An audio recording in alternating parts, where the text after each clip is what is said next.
Wakefield. I call this meeting of January 13th to order. Let's stand for the Pledge of Allegiance. I pledge Allegiance to the flag of the United States of America and to the republic for which it stands, one nation, under God, indivisible, with liberty and justice for all.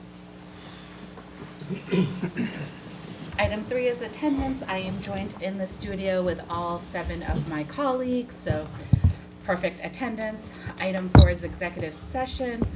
Do I have a motion to go into executive session to discuss contracts? Do I have a motion? So moved. Second. Second, great. All in favor, say aye. We have to roll call. I knew that, just testing you all. Counselor Vincent. Yes. Counselor McLean. Yes. Counselor Dombrowski. Aye. Counselor Dennehy. Yes. Counselor Chines. Yes. Counselor Smith-Galvin. Aye. And myself is aye. 7-0. Thank you. We will go into executive session and return when we are done with our discussion. Hello,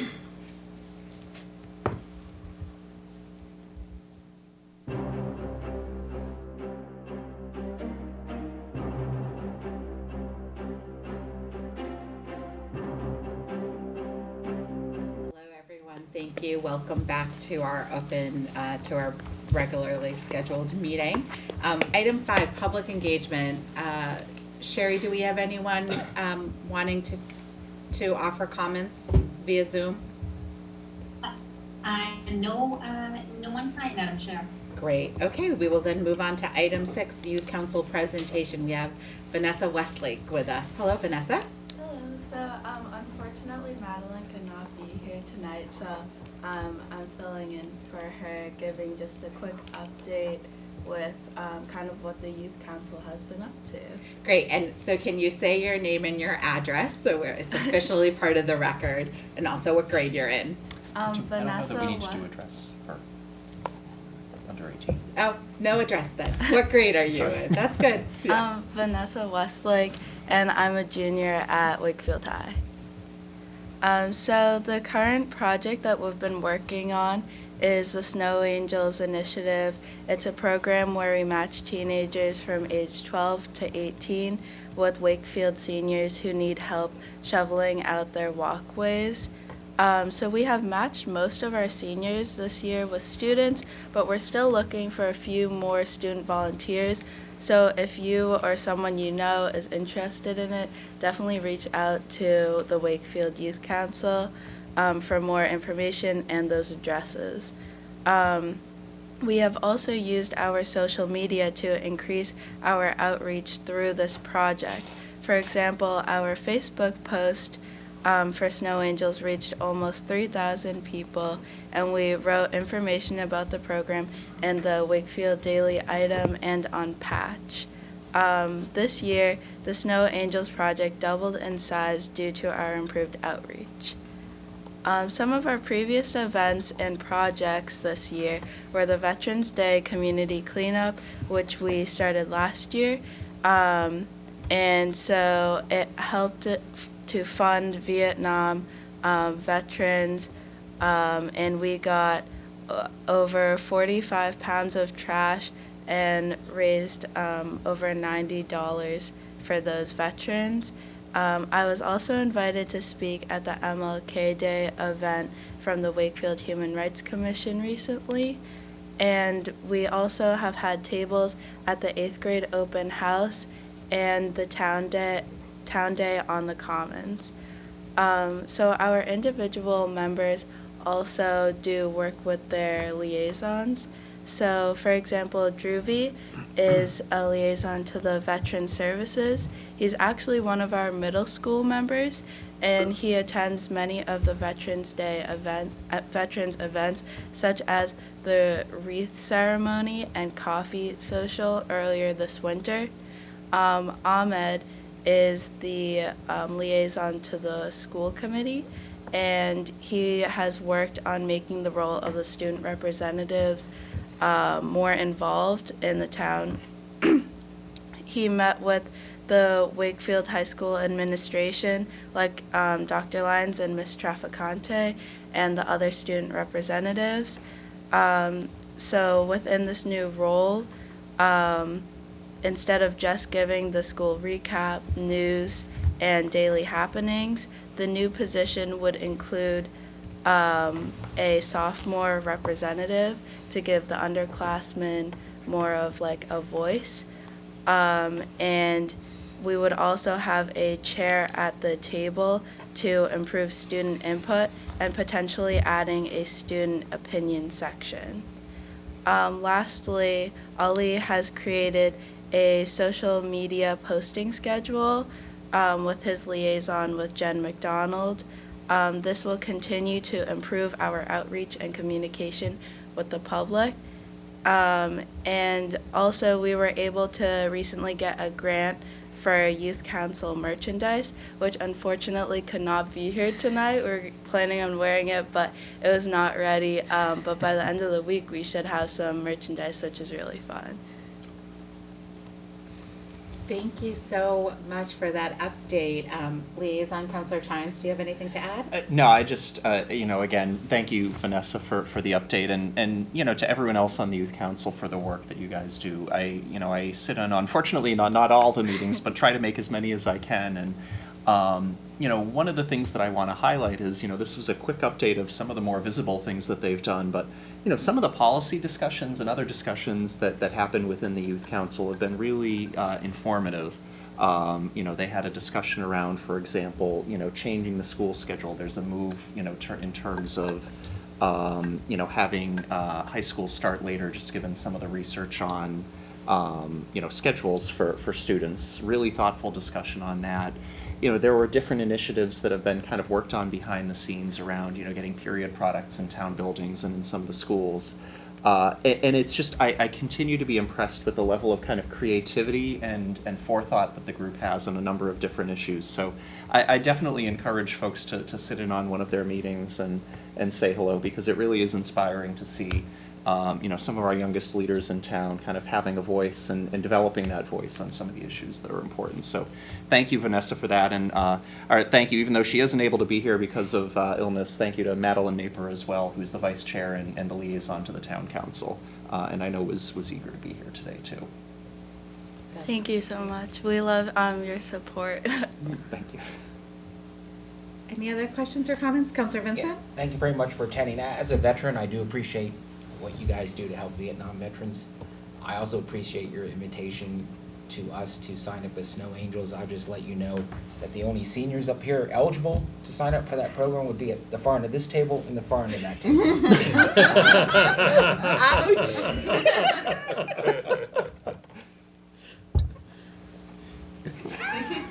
You've actually been pretty lucky with snow this year, Yeah, that's knock on wood. But that is a great service that you provided last year and this year. And I think, as listening to everything you said, Vanessa, you also forgot to include that the Youth Council helped us out at our town meeting in the spring and said the Pledge of Allegiance. So we do appreciate that partnership. Anyone else? Okay, well, thank you so much. Like we said, we like to bring our commissions and boards to give us updates. So thank you very much. Yeah, Thank you for so all much your for work. having me. Thank you. Take care, Vanessa. Item 7, 40A MBTA communities. So I'm going to be joined by someone on Zoom as well. Okay. Yeah, he's coming over right All right, awesome.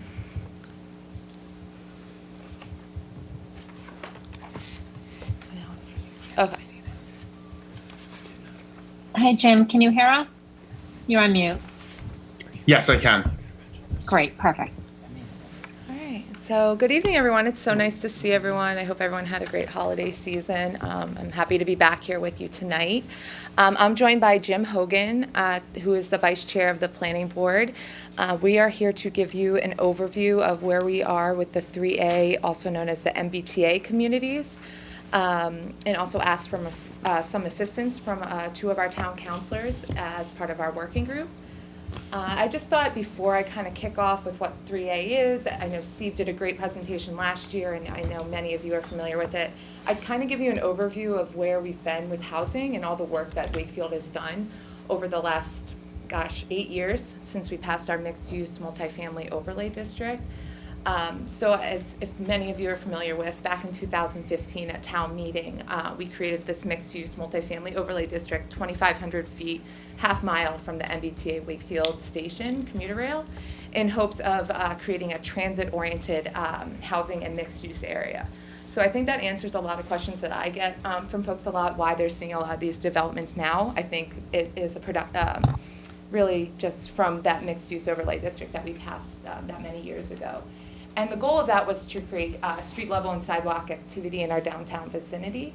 And I'd say through this effort, we've been pretty successful. We've seen Grayson Lofts, we've seen the Tono building, and I tried to find if there was an official name, but 175 North Ave, as well as the Foundry Street condominiums.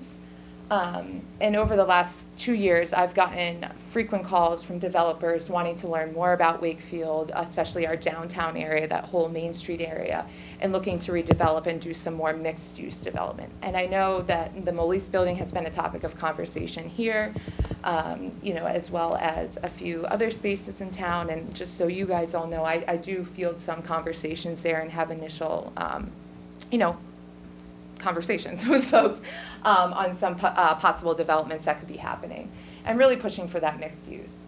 And so, we really, these developments are here to support our commercial districts. And then also I just wanted to touch on our housing production plan. I know that's been talked about a lot as well. So in 2015, our housing production plan was approved by the state, and it's good for 5 years. So if you do the math, it was up in 2020. But I still use this working document quite frequently because it gives you a number of goals of what you should be hitting to meet your housing goals and production. And one of that was creating a multifamily overlay district, which again I just talked about, we completed, as well as creating a municipal affordable housing trust, which I sat in and listened to your meeting, and you were talking about that a few weeks ago, and I've been doing some work on the sidelines. And so this is a plan. I know I'm in the midst of a master plan, but something for us to be kind of keeping in the back of our minds, looking for us to move forward to start working on as well. But it's a document that I still, even though it's expired by the state, it's still something I look at quite frequently. And then also, I know this topic is discussed a lot, not only here, but through our ZBA and other departments in town, is our subsidized housing inventory. And I know you're all familiar with it, but if there's any viewers on, it's a way to measure our community's stock of low and moderate income housing for the purposes of MGL Chapter 40B, or the Comprehensive Permit Law.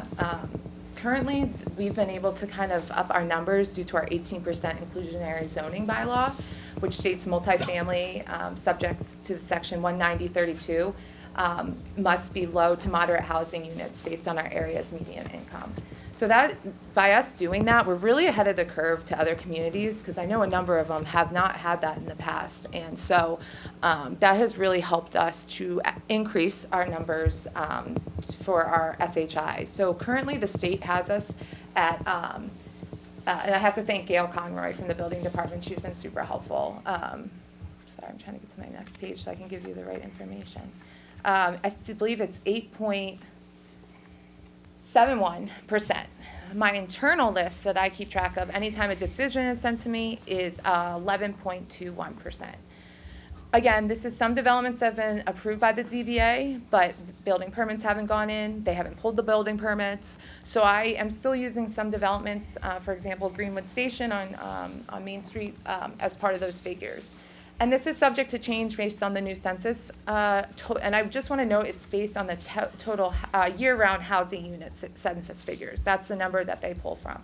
And so that, they haven't released 2020, so that will be coming out shortly. So I thought I just wanted to give you, I haven't been here to talk about housing for a while, so I really just wanted to give you kind of a backdrop as we go into a pretty large housing topic that many people have been talking about. And I have to thank Jim Hogan, because he's been super helpful in kind of working with myself and Steve in kind of guiding us with this whole 3A from the planning board side of things. And so, just to give you a quick overview on the whole 3A, and again, I won't repeat what Steve said, but it really is to create housing by right by an MBTA station. So we have Greenwood Station, we have Wakefield Station. That's, right now, all the districts I just talked about are by special permit. So by creating this district, it would be by right.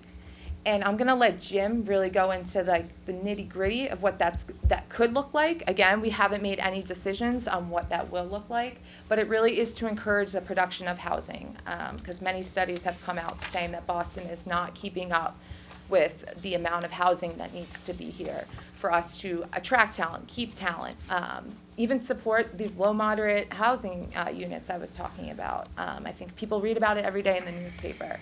So with that being said, I'm going to pass it to Jim, and then I will talk about where we are with compliance towards the end of the presentation.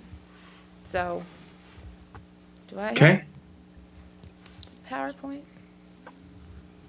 Okay.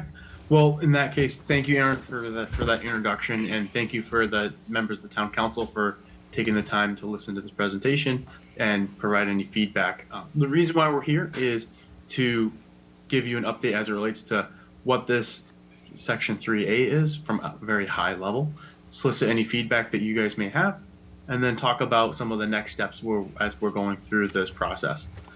So just a little bit of background, as Aaron mentioned, the Commonwealth of Massachusetts passed a law requiring that communities that are serviced by the MBTA pass a multifamily zoning district. The key is that the multifamily zoning district has to allow housing as of right, so the no discretionary permits would be required in order to get these permits. This is not necessarily a guarantee of additional housing, but it's to make it so the regulations allow for the ability to do it without those special permits. However, just for everyone to be aware, existing regulations, for example, setbacks can still be enforced as part of this district. Do you want to go to the next slide? I think Aaron mentioned this tangentially, but why is the state mandating this district for these communities? There's an estimated 200,000 units of housing that Massachusetts has not delivered that would be required to deliver to help maintain a more healthy housing stock balance within the Commonwealth. We are blessed in the state of Massachusetts to have a strong economy, but we've got some of the highest and fastest growing prices and rents associated with our housing stock in the nation due to the combination of a strong economy and what the state is perceiving as a lack of housing delivery.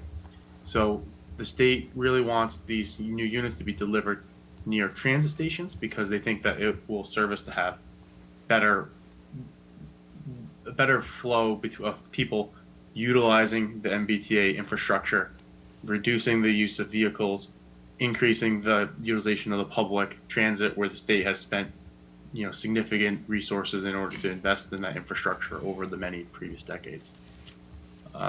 So as it relates to what this process is looking like and how we're trying to get this multifamily zoning district teed up, Planning Board has been having a series of question and answer sessions where we've been explaining what this is to the public, and we've had one in December, January of 2023.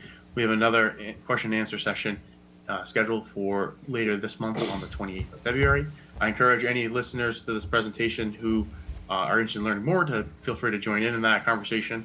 You can learn more details and provide any feedback. The reason why we're here is to talk about this working group. We're looking at a working group which would have what we are proposing as 2 representatives from the town council, 2 representatives from the planning board. We've identified a volunteer from the zoning board of appeals, as well as the environmental sustainability committee, and Aaron is graciously helping us with this process as well.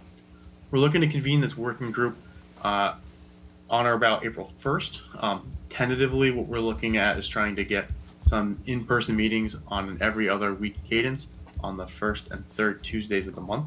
This is preliminary as we're trying to coordinate who's going to be on the working group as well as what those schedules will look like. But we envision a process where it would take us from April until end of maybe probably early August, somewhere in that time frame. At that time, the intent is to have the working group work with town staff in order to develop an initial proposed zoning district that would be in compliance with the state regulations. We haven't figured out exactly what would happen after that point, but between that point when that initial proposal comes out, we envision that there's going to be some sort of engagement with the public to educate people on what the state has mandated, what some of the key decisions that that working group made, and what would that actually look like for the town. And then we would have a vote at town meeting. Think in pencil, we tentatively thought that likely would be a spring 2024 town meeting. And the reason being is that the zoning must be in place by December 31st, 2024, so the end of next year. Otherwise, there's some implications as it relates to some state funding that we'll get into later in the presentation. So in terms of what this would look like, so this, for everyone's reference, is a map that town staff created with a GIS based actually on the old guidance. So this is a map that shows what a representative district could look like that would consist of 214 acres. The minimums were changed based on some of this feedback from the towns to the state. The actual minimum size of the district would probably be about half of what you're seeing on the screen right here. The other relevant things would be, has to support gross density of 15 units per acre. You have some representative photos of what does that look like. The minimum size needs to be the 114 acres I mentioned. It has to be within half a mile of the commuter rail stations for Wakefield. So in this case, we've got the Greenwood and the Wakefield Center commuter rail stops, so one of those two. It cannot have age restrictions, so it cannot be a senior-only housing type of option. It has to be suitable for families with children. And the state put in this latest guideline a maximum of 10% affordable units within the multifamily district as of right. I would note that prior to a lot of pushback from people such as Aaron and Town Administrator Mayo to the state, they actually did not have any affordable requirements or allowable restrictions in the original guidance. So that's something that the communities have done a good job of pushing back on the state and getting that to be an option. Jim, do you One mind of if the I things- just chime in for 1 second? Sure. I think I mentioned this at the beginning, but one other thing to mention as well is it's just multifamily. There's no mixed use component with this. So I think that's something that we really need to look at when we form this working group, as we look at our downtown area. There have been talks about doing bonuses if you do mixed use, but currently that is not part of any of the regs, that you need to have mixed use or anything like that. And then the affordability component was added in October, so that, like Jim said, they didn't even have that part either. So as you can see, they have had to do some work. But sorry, go ahead, Jim. No, absolutely. No, that's a great point. I think one of the other things to note as we've been getting into this and trying to understand some of the details is what's the difference between the zoning that Aaron referenced earlier with the multifamily zoning district and the mixed use zoning district that's existing with our zoning code. Really the big difference is mixed use is something that you can't force as part of this multifamily overlay district that the state is asking us to put into place. And right now that's a discretionary special permit process whereby the town could say, no, we reject your plan on the basis of that it's too dense. You would not be able to do that with the multifamily zoning district that is outlined that we're talking about right now. However, that doesn't mean that someone could just build whatever they want. You do have the ability to have other zoning requirements as long as they're consistent with the surrounding zoning, the setbacks, some of the other, though that's kind of the main one, but height is another big one.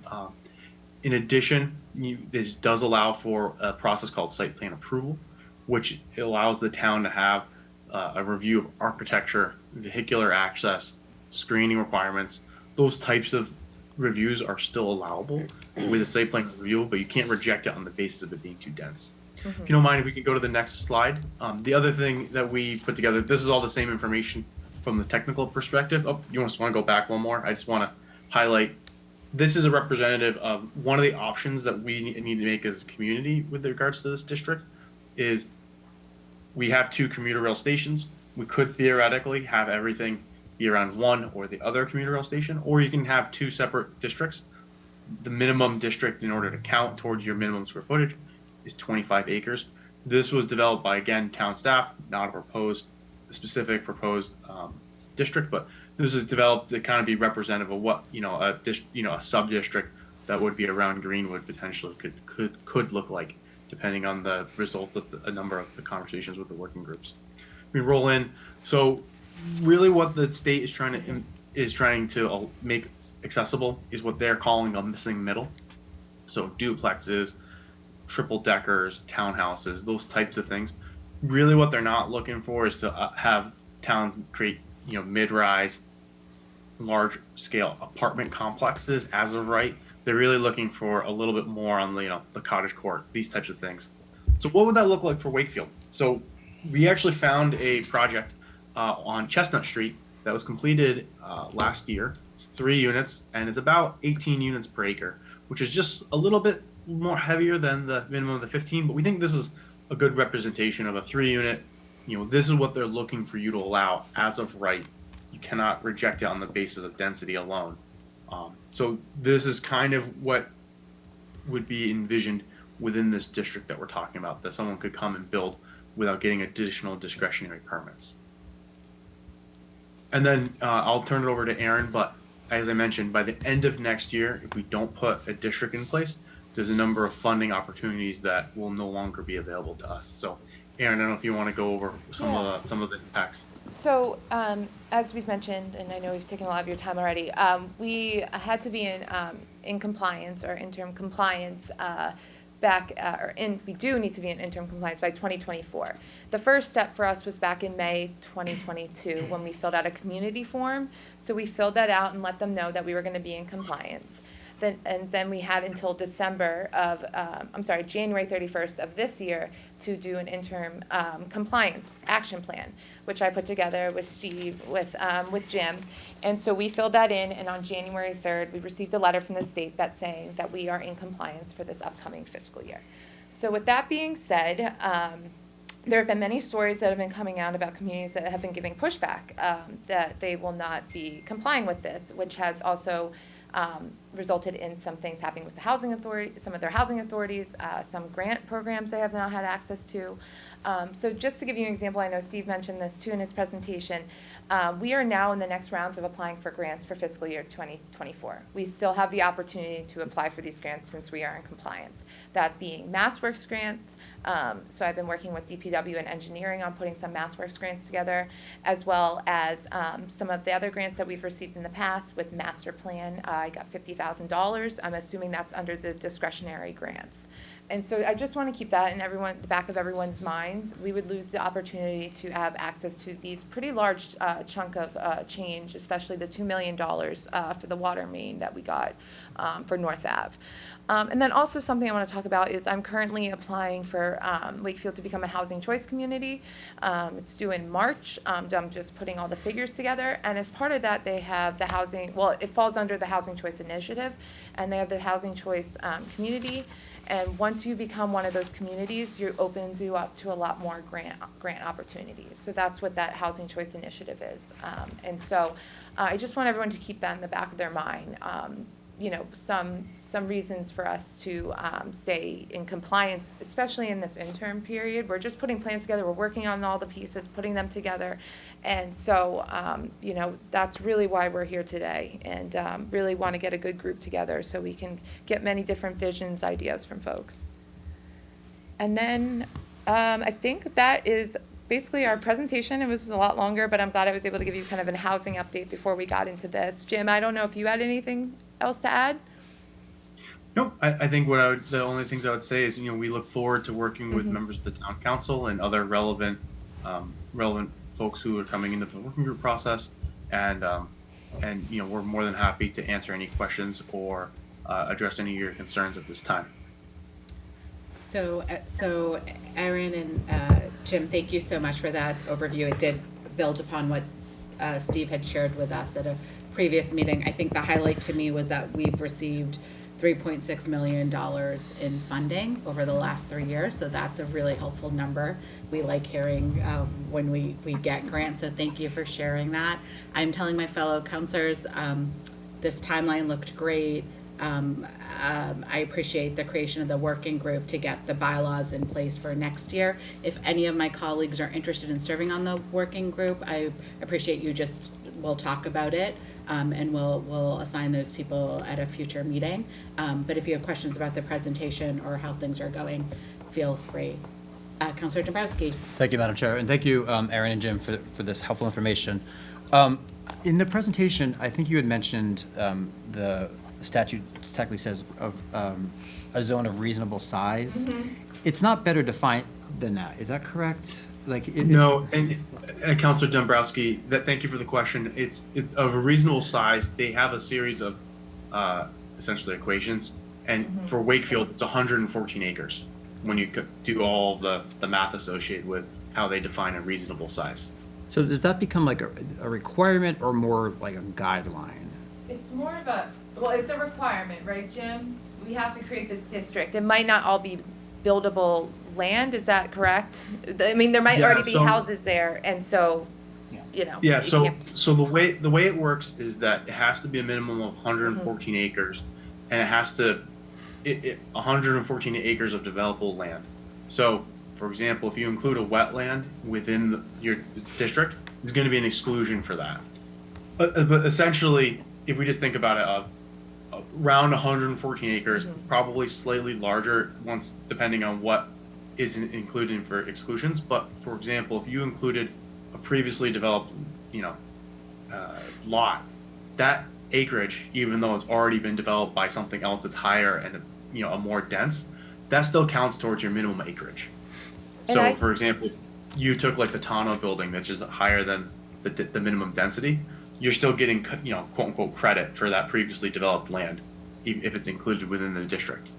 And I do want to add, this question has come up a lot, and there has been pushback, is you cannot include units that have already been created. For example, Grayson Lofts, even though we've done that work recently, those units would not count towards our total unit count as part of the 3A. But again, that area would still count if that area was part of our district as part of that 114 acres. So I guess what I'm getting at is, if we designate 114 acres and the minimum requirement is 15 units per acre, then do we have to take 114 times 15 and then whatever the delta is there, have to make up within that 114 acre? Councilor Dombrowski, it's you have to create a district that has that 114 acres and the 15 unit per acre allowable density, but this is not a mandate for provide this much housing. Yeah. Else. It's just you have to create a zone that would allow someone to come in and build that up by right. I guess Does that make sense? Yeah, I'm just thinking about, residents who are, say they might be in single family or they Yep. might be in two-family homes right now, but they fall within this 114 acres, which seems like a pretty significant swath of town. Yep. So ultimately, obviously, if it's a single-family home or two-family already, that's not being sold or developed, and that will stay as is. But you might have two single families, each on a half-acre lot. So that means you have only two properties on two of the 114. So how do the remaining 212 work? Yeah. Do we have that answer? I mean, is it just a matter of making sure we have the acreage that's within the zone? Or do we have to meet a certain threshold of the equivalent of 15 units per 114, which would seem extraordinarily high as a So, standard? Counselor, the guidelines are agnostic as it relates to, Yeah. as long as it's developable land. If there's an existing single-family home on 5 acres, that 5 acres still counts for the full, because it's theoretically you could come in and develop it at a later date to a higher density, but they're not doing like there's a single-family house on 5 acres, therefore you have to do some sort of make the rest of it more dense. It's just that 5 acres counts just as any other 5 acres would count within the district. There's some exclusions for, again, wetlands and other non-developable land, but essentially that's the way it would work. There are, not to get into the weeds, there are some minimum thresholds in terms of size of district that would be allowable for us to have based on the fact that we have that in surrounding zoning as well. So if we had 2 acres, each of them had a single-family home on them, say, a developer buys one of those acres. Yep. That doesn't mean that ostensibly they have, on that 1 acre, the developer has the right to create 29 housing units on that 1 acre. They Or- do. or does it? From my understanding, they would, yeah. Well, it would be the 15. It would be the 15 units per acre. 15. But I'm Yeah. saying, 2 but acres if a 2 acre But swath. 2 acres, yeah. So, because there's a 2 acre swath, right? So Yeah. by right, then, would the developer have the ability to build a 29 unit on the 1 acre that, they're redeveloping because, there's the capacity there, Yeah. basically, within the zone? I think this is Yeah, I was just a gonna say, really do you- important point. I would Okay. say no, unless we zoned it that way. So if we put an overlay district for this 114 acres that allowed 3 families as a matter of right, okay? So each individual lot, as long as it wasn't wetlands, no matter what it was before, would count, and it could be a 3-family, okay? Then yes. If they wanted to go higher than 3 families, then you would go into a special permit process, as long as we met all the other criteria. Is really looking at capacity. It is Yeah. a very frustrating, a horrible piece of legislation, Oh, I know. I'll say, to look at. The MMA pushed back on it. I see Councilor McLean shaking his head. We've had a lot of discussions over this. I think the 10% affordability doesn't work in what they're looking at here, but I think when we look at everything, it's about creating the capacity that there could be, whatever that number is, we need to back in from the state, of market rate units over an area that is half a mile from the train station, or whatever it's saying. Because if you take 114 acres and you figure a 15-unit minimum, that's 1,710 units. Right. That's the potentiality there of 1,710 units. And I think that has a tremendous risk of creating just, Well, I think the thing is, you Crazy might density. already have 1,500 units, or you might even have 2,000 units in that area now. Yeah. I don't know that we have, like most acre plots or anything about it. I mean, in that entire, That whole area. No, I area. understand, yeah, Yeah. but I mean, I Yeah. mean. So- It's really about allowing the These capacity. are excellent questions for the working group. And I think that a lot of these will be answered in the bylaw proposal. and I just- we'll learn more information. And something I should have noted too, we will be received a grant from Mass Housing Partnership to receive a consultant, a private consultant, to work with us on this process, kind of to guide us through it. And it's actually Ezra Glenn. He worked with us on some of our 40B projects in town, so we have a great working relationship with him.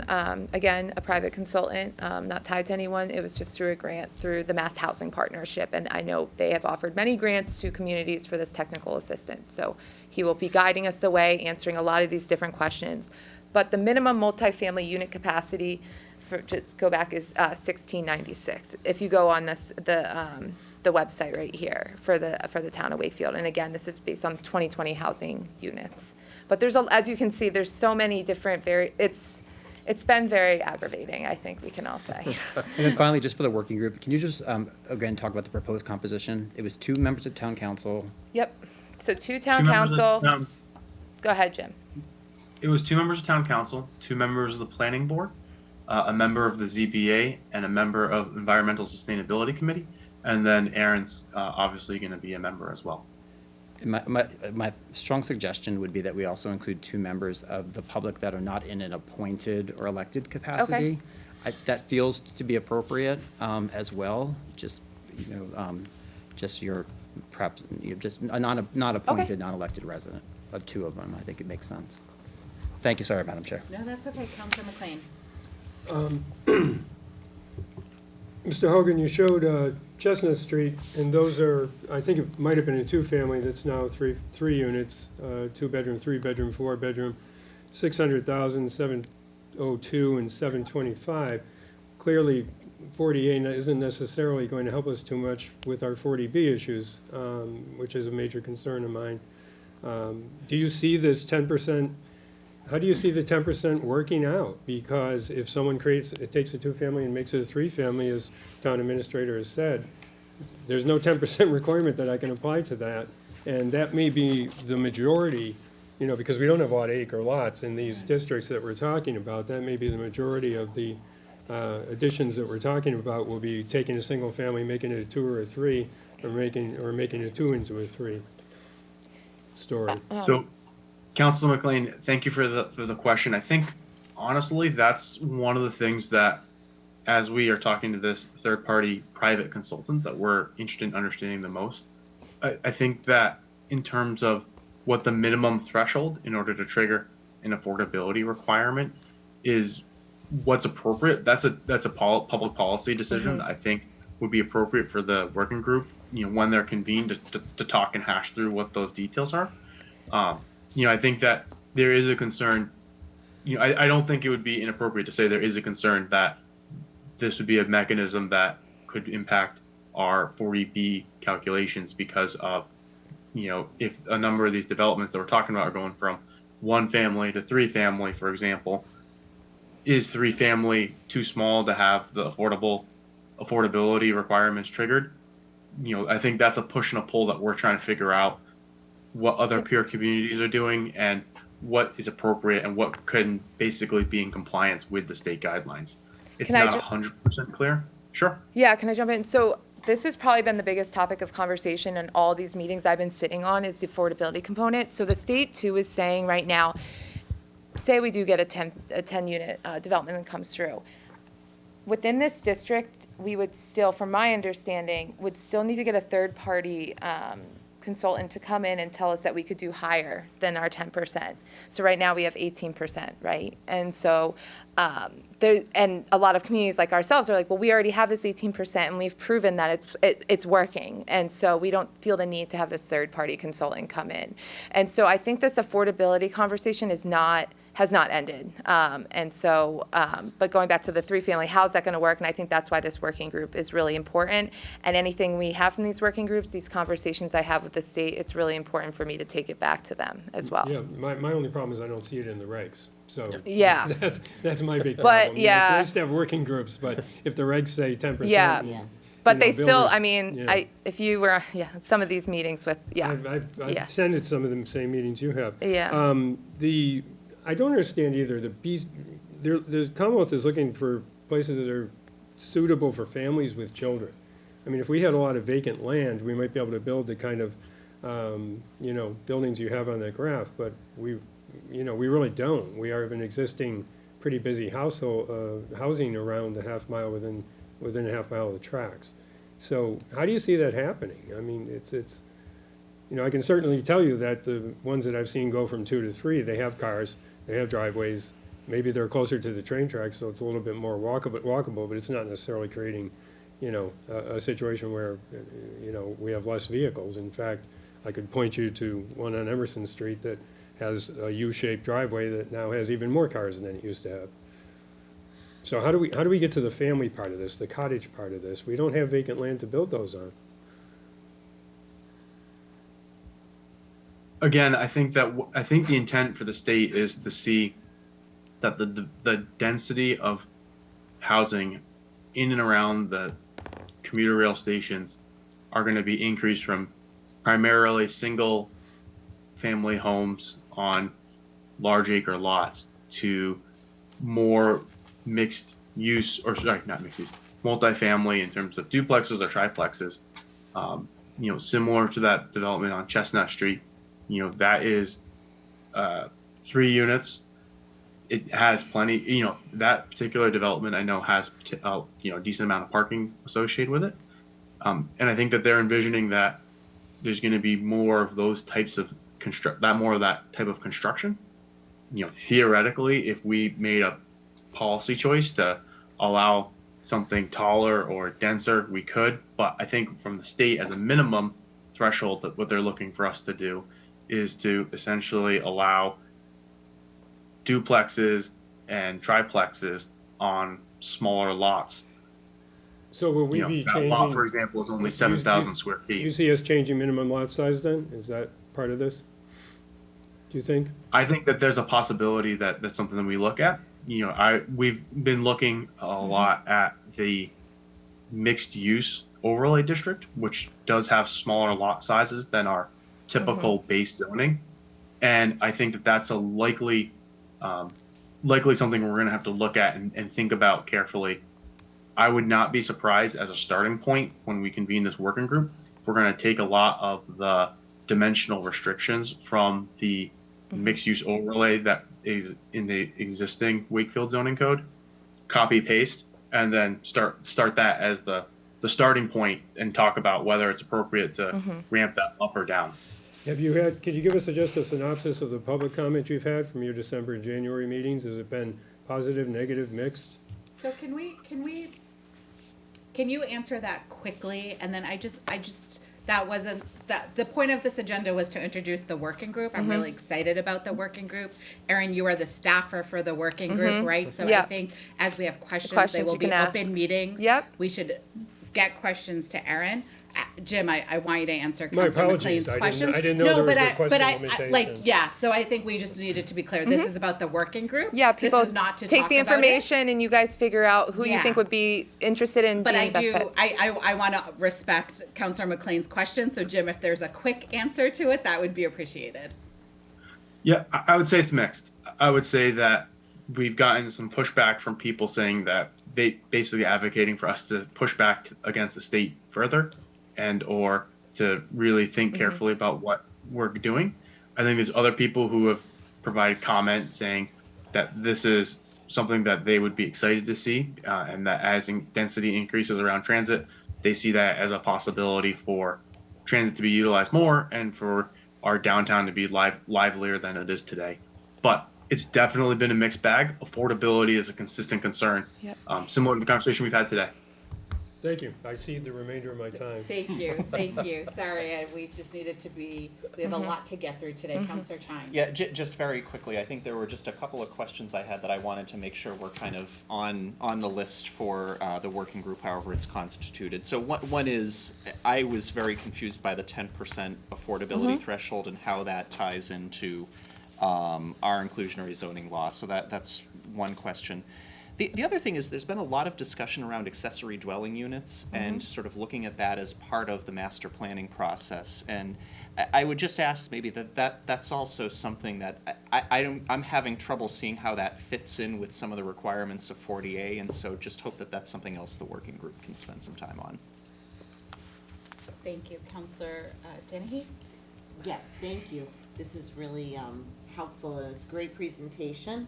When they say suitable for families with children, have they made, what does that mean? Do they have they defined it? I've had a lot of questions around the same line of thinking. I think, and just from my inferring of what was on the previous guidelines till now, I think what they're trying to say is that it can't be senior housing.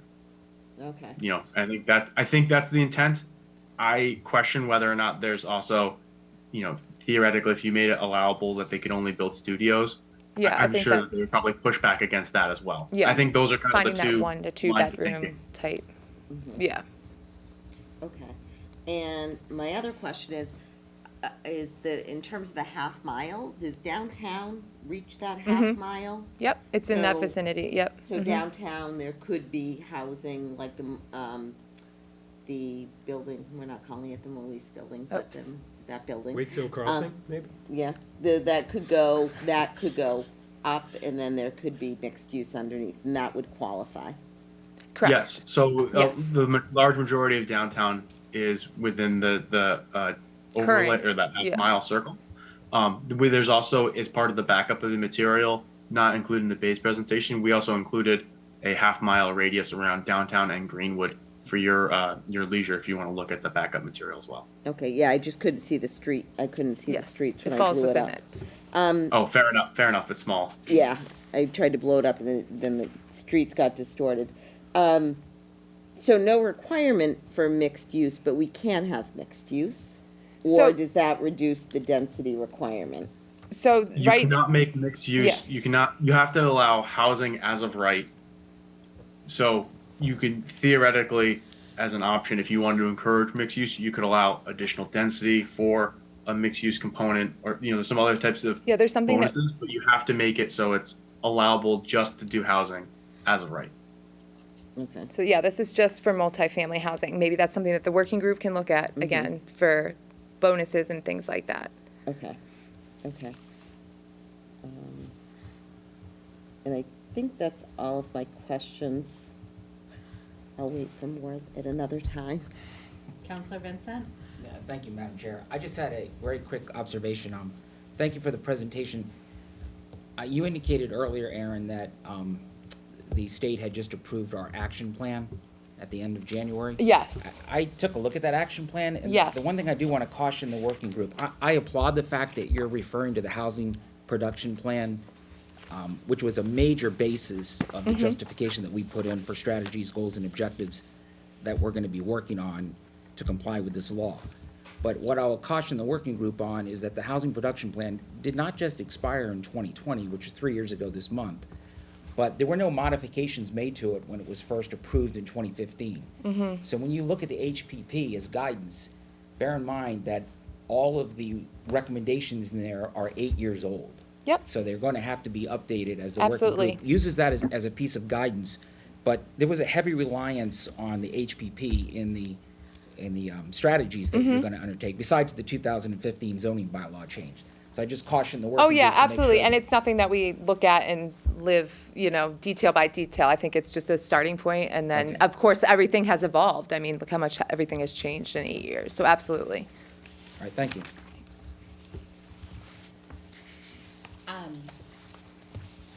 Anyone else, Steve, anything to add? Sorry, it's you. No, I think that it's, like I said, it's a very frustrating piece of legislation to look at. I will tell you that the legislation, as written and as voted, is very different from the regulations. Some of the guidance is very different from the regulations, which is different from the legislation. So this will be an interesting exercise to go through. Great. And Erin, just for my clarification, this working group resides through you? Yeah, so I'll be handling, so if you're interested, please reach out to me. Yeah, so town councilors reach out to me, but I really, Councilor Dombrowski's suggestion of having 2 members of the public, I Yeah. think. It's a great So we point. don't have to vote on that. I think if you get word out for people to Be in part of let it. you know, Yeah. I think that's a really great I suggestion. think that's a great idea. Absolutely. Great, and yes, we will have many, many more conversations about this. Hopefully, the state will better define some stuff. Hopefully, we will update some of our outdated documents in the process. All is great. Thank you both Thank so you much. so much. Have a great night. Thank you. guys. Thank you. Madam Chair, just a quick question to Town Administrator. Could we get a copy of the January filing, Steve? What? We sent Yes. something to the, I Yeah, haven't seen it. it's online, but we will get it for you, yeah. Right, I gotta go to Yeah. page 757. Yeah. Oh, I you got got it a here copy? if you want to Okay, see he's it. got a copy, okay, thank you. Okay, thank you. Item 8, fiscal year 2024 budgets. We will start, I think Kevin should be joining us Kevin should be- virtually. Bring them on over. Yes,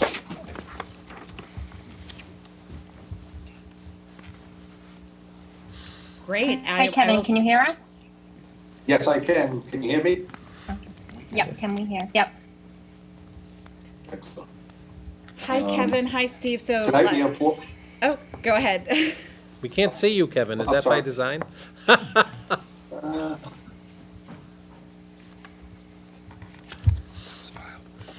on the screen? No, you're not. I got the video working. Let me try another device. All right, while Kevin's doing that, why don't I start off, if that's okay? That would be Madam great. Chair, in the Thank matter you. of time. So we continue our budget odyssey tonight, and now we're starting to get into some of the budgets that a little bit more hefty, a little bit more meaty. And tonight, there'll be 4 budgets in front of you, the town council, or our budget, our departments here, IT, which I think Kevin's gonna lead off with, police, we have the police chief here, and library, and we also have the library director here. We do give you a running tab, which I do believe you have. And if you look at our entire budgets year-to-date, including these that you're gonna hear tonight, they'll all be coming in at a combined total of 2.62% over last year, which I would love to hope that we will maintain that number, but I think that will probably go up a little bit from there, but it is within parameters that we feel pretty comfortable with. I will tell you that one of the budgets that you are going to hear tonight, the police budget, does not include any new contractual obligations in it. I know Kevin will make that point, but I did want to say that that is something that is still ongoing here. So I guess if Kevin's ready, he can start with IT, if that's okay with you, Madam Chair. If Kevin's ready, that's great. And I believe that, Yes, Todd is on and Brian Cusack as well. right. Brian Cusack from the FinCom was the liaison to the IT. Okay. Hi, Brian. Hi, Todd. We can't see you yet. Or Kevin still. I can see town Yep, there's council. Todd. Yes.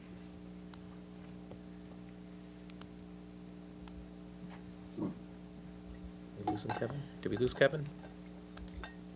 No, I I'm don't still know. here, Kevin, Steve. we just see your name. We don't see you. Sorry, Okay. Kevin, why don't you I start can and start with share IT, if you don't mind. Okay.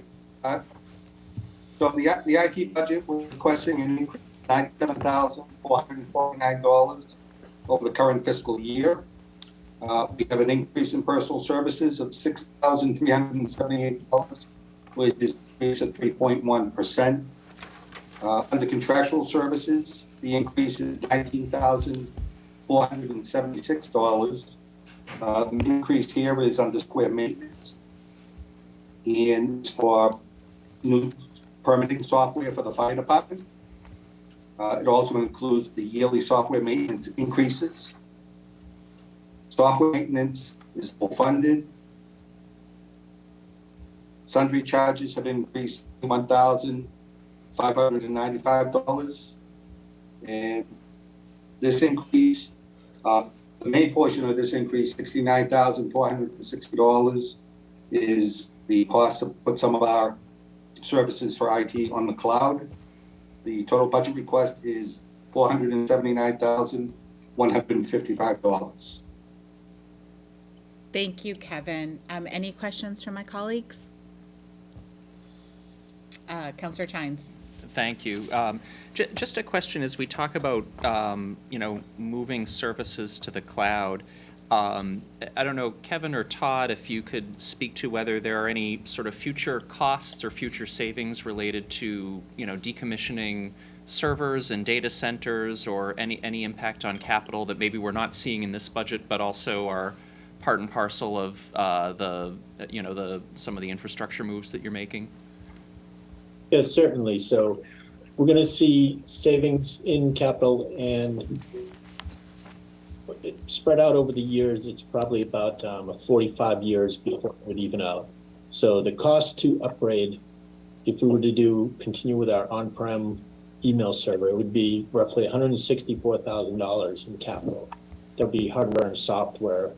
And then you would see an additional $3,300 a month with software assurance. So in light of that, we're going to be going to the cloud, where we'll have increased reliability and fault tolerance. And it's roughly at $5,800 a month for the 265 users. Great, thank you. Any other questions?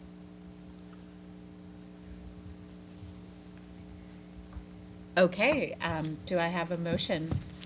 Madam Chair, move to approve the IT budget for fiscal year 2024 as presented. Second? Any discussion? All in favor? Aye, 7-0. Great. Thank you. Thank you, Todd. Thank you.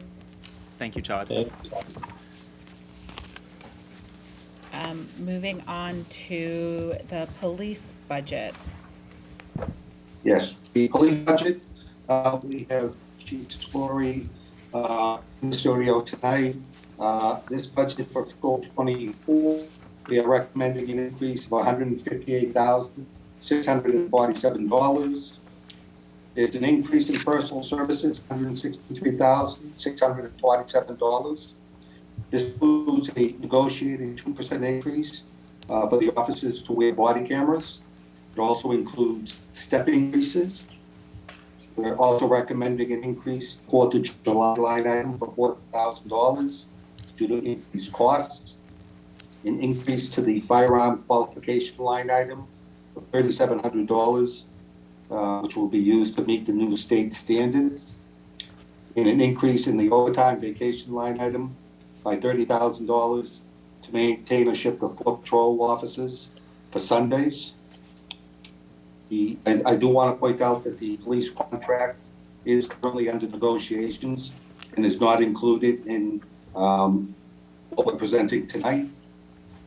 Under contractual services, we're decreasing the computer maintenance software line item $10,000. This is because the cost for storage of the body camera footage is not as expensive as we anticipated last year. And under materials and supplies, the gas and oil line item, we're increasing $5,000 due to increased costs. The total request for fiscal 24 is $6,500,000. $882,140. Thank you, Kevin. Chief Scory, thank you for waiting. No problem. Good evening.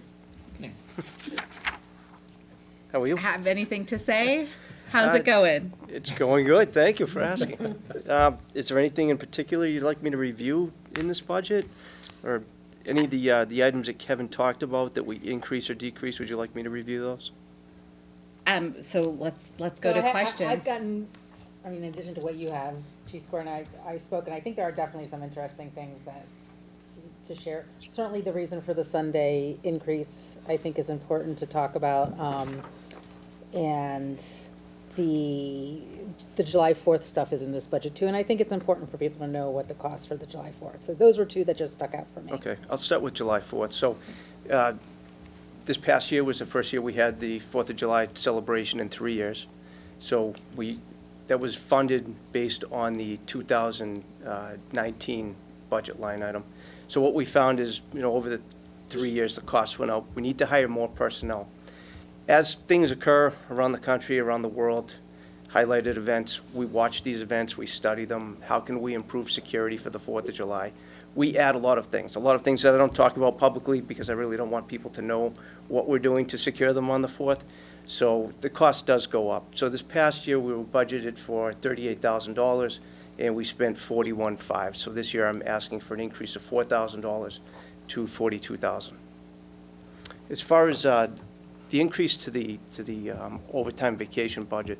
So historically, our department on Sundays, the day shift has been allowed to go down to a minimum of 3 officers on patrol. And that dates all the way back to the blue laws when nothing was open on Sundays. Nobody went out, everybody stayed home. Sunday day shifts were relatively quiet. Well, we know now that everybody is out and about on Sundays, and it's crucial for us to have minimum staffing of 4 officers on the road. So to meet that, we really need to increase the budget for the overtime vacation by at least $30,000. My mother would like to go back to the blue laws, by the way. I would too. It was a little quieter on Yeah. Sundays. Counselor Vincent. Thank you, Madam Chair. Thank you, Chief, for being here tonight. I did have a question for you about the court costs.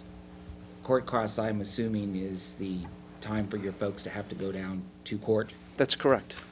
So in FY '21, you spent $18,000 and change, but that was during COVID. FY '22 was 47. You appropriated $87,000 in FY '23, but so far we've only spent $19,000 this year. And the suggested amount for FY '24 is $87,000. Is $87,000 been what the figure has been the last few years? Is that a figure that's close to what you normally incur in court costs during the year? Once the court gets back up to full speed, yes. So we've also been very careful with spending in some categories, because if you look at, say, the overtime sick budget, that's over right now. And the reason for that is we've had 3 people out on long-term injuries. 1 came back in the middle of October. 1 has since retired. We're in the process of replacing that person right now. And the 3rd person is still out. We had a slight baby boom. So we had 5 people out on FMLA, and we got hit hard with COVID over the winter. So the sick overtime budget is up, as well as the overtime emergency miscellaneous fund. So to help try and offset those costs, we're very frugal with some of the other accounts. Okay, thank you. And the court process allows us to be frugal there. Counselor Dombrowski. Thank you, Madam Chair. Thank you, Chief. And thank you to the whole department for all that you do every day for us. We have about 2,000 more residents in town based on the census data from 2010 to 2020. I think we're up to about 27,000 and change. How are you finding staffing levels in light of the fact that we literally just have more people living here? It's a challenge. We're doing okay. We're budgeted for 47. We have been at 44 for quite a while now, and that being because people are out injured. We've had a few people left. Officer DeMasi left to take a job with ICE as a special agent. Officer Peterson left to take a job with MIT. So we were hoping to backfill positions we already had open, and then we get a few surprises here and there. So we're constantly chasing full staffing. With what we have, we're doing it, we're getting it done. I'm sure there's a tipping point where the population continues to increase, which it will. We see the building projects that are happening around town. We know that there's more housing units being added. So at some point, looking into the future, you can probably expect to see me come in here and ask to add to the staffing every year. That being said, finding people to hire is a challenge right now. It's a problem throughout the entire state. It's a problem nationally. Right now, there's not a whole lot of people that want to be police officers. We're doing the best we can to encourage people to take the test and apply for the job. We're lucky. Our civil service list has some good candidates, so we are able to fill our positions. It's just a very time-consuming process. By the time we vet people out, get them into a police academy, which is 6 months long, get them back here, we have a 12-week training period, a field training period, so we're looking at a whole year. By the time we start the hiring process, till that person is actually independently working in a police car. And I don't know who's best equipped to answer this question, but if we were to focus more on lateral hires, so people from, officers from other departments, do we have the ability to say offer like signing bonuses or other incentives? Because to your point, Chief, getting recruitment and then getting someone, through the academy, that it's time consuming and it also costs us money, right? So we have advertised for laterals. Yeah. We have a lot more to offer than most departments. Right. And we get very few applicants. And I'll be honest, the majority of applicants that we do get are people we wouldn't hire. So how do we change, because we've poached from other communities for any number of positions, across town. How do we better pinpoint officers that are of the caliber and quality that you want to see as a member of our department? Are there economic incentives that we can offer in that regard? Because I think net it's going to end up costing the town less. We'd address some of the staffing issues, and we'd have a consistent quality, department. Do we have any prohibitions relative to that, Steve, or? We have used laterals, a few laterals in the past, and I do agree with the chief. Sometimes when you go for laterals, you're getting someone else's problem, then we don't take them. Sure. As far as recruitment and offering some sort of incentive, I think that we're upper third, probably, of salaries. So we do look at that, and we have better training, I think, than anybody does, and a great command We staff. do. so- We have more specialty units to offer. Yeah. The pay is better than Better. most departments. May- Equipment. Maybe we need to do a better job marketing it, start there. That might be It the just way. seems, like I've seen a lot of departments, and they seem to have, good officers. Certainly, I think we have the best. We did just take an officer from Concord. Okay. Great hire. Yeah. Excellent kid. He's doing a great job. So there are some good quality candidates out there. How we attract them, we have officers that come here from other communities to work traffic details. And they say, oh, this place is great. Transfer. But they won't. So I don't have the answer for that, to be honest with you. I think some people they're complacent where they are, they're settled in, and they don't want, people are afraid of change. And I think that's the biggest challenge with that. People are afraid of change, and typically, the people who do apply for laterals, like I said, are the people you wouldn't hire anyways. All right, so if we can explore that, I don't know, Yeah. if a marketing perspective, That's whatever the probably case it. might be, or whatever incentives we can offer. And just finally, to the point of the caliber of our department, when we have events that are making national news, I think it speaks to, the depth and breadth of what our officers are dealing with every day. And that's significant in a small community. And so in recent years, we've had too many of those incidents, I feel like, and you've handled every one of them, as a model department, nationwide, certainly. And on the July 4th piece, to your point, I recall just hours before our parade, there was an incident that happened across the country. I called Mr. Mayo about it. And so the fact that we have, a department with the foresight and the ability to prepare for versus respond to those types of incidents, that means a lot. So I think a $4,000 cost for the kind of impact that could make potentially, I think is money from a safety perspective very well spent. Thank you. Thank you for what you do. Thanks. Counselor Smith-Galvin. I'm just curious how the new building is going. Excellent. It's ahead of schedule right now.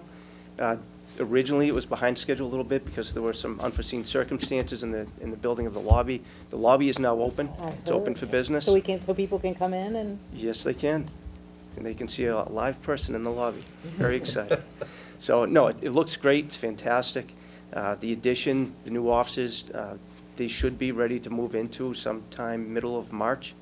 And the rest of the renovation should be complete, they're saying, by middle of May.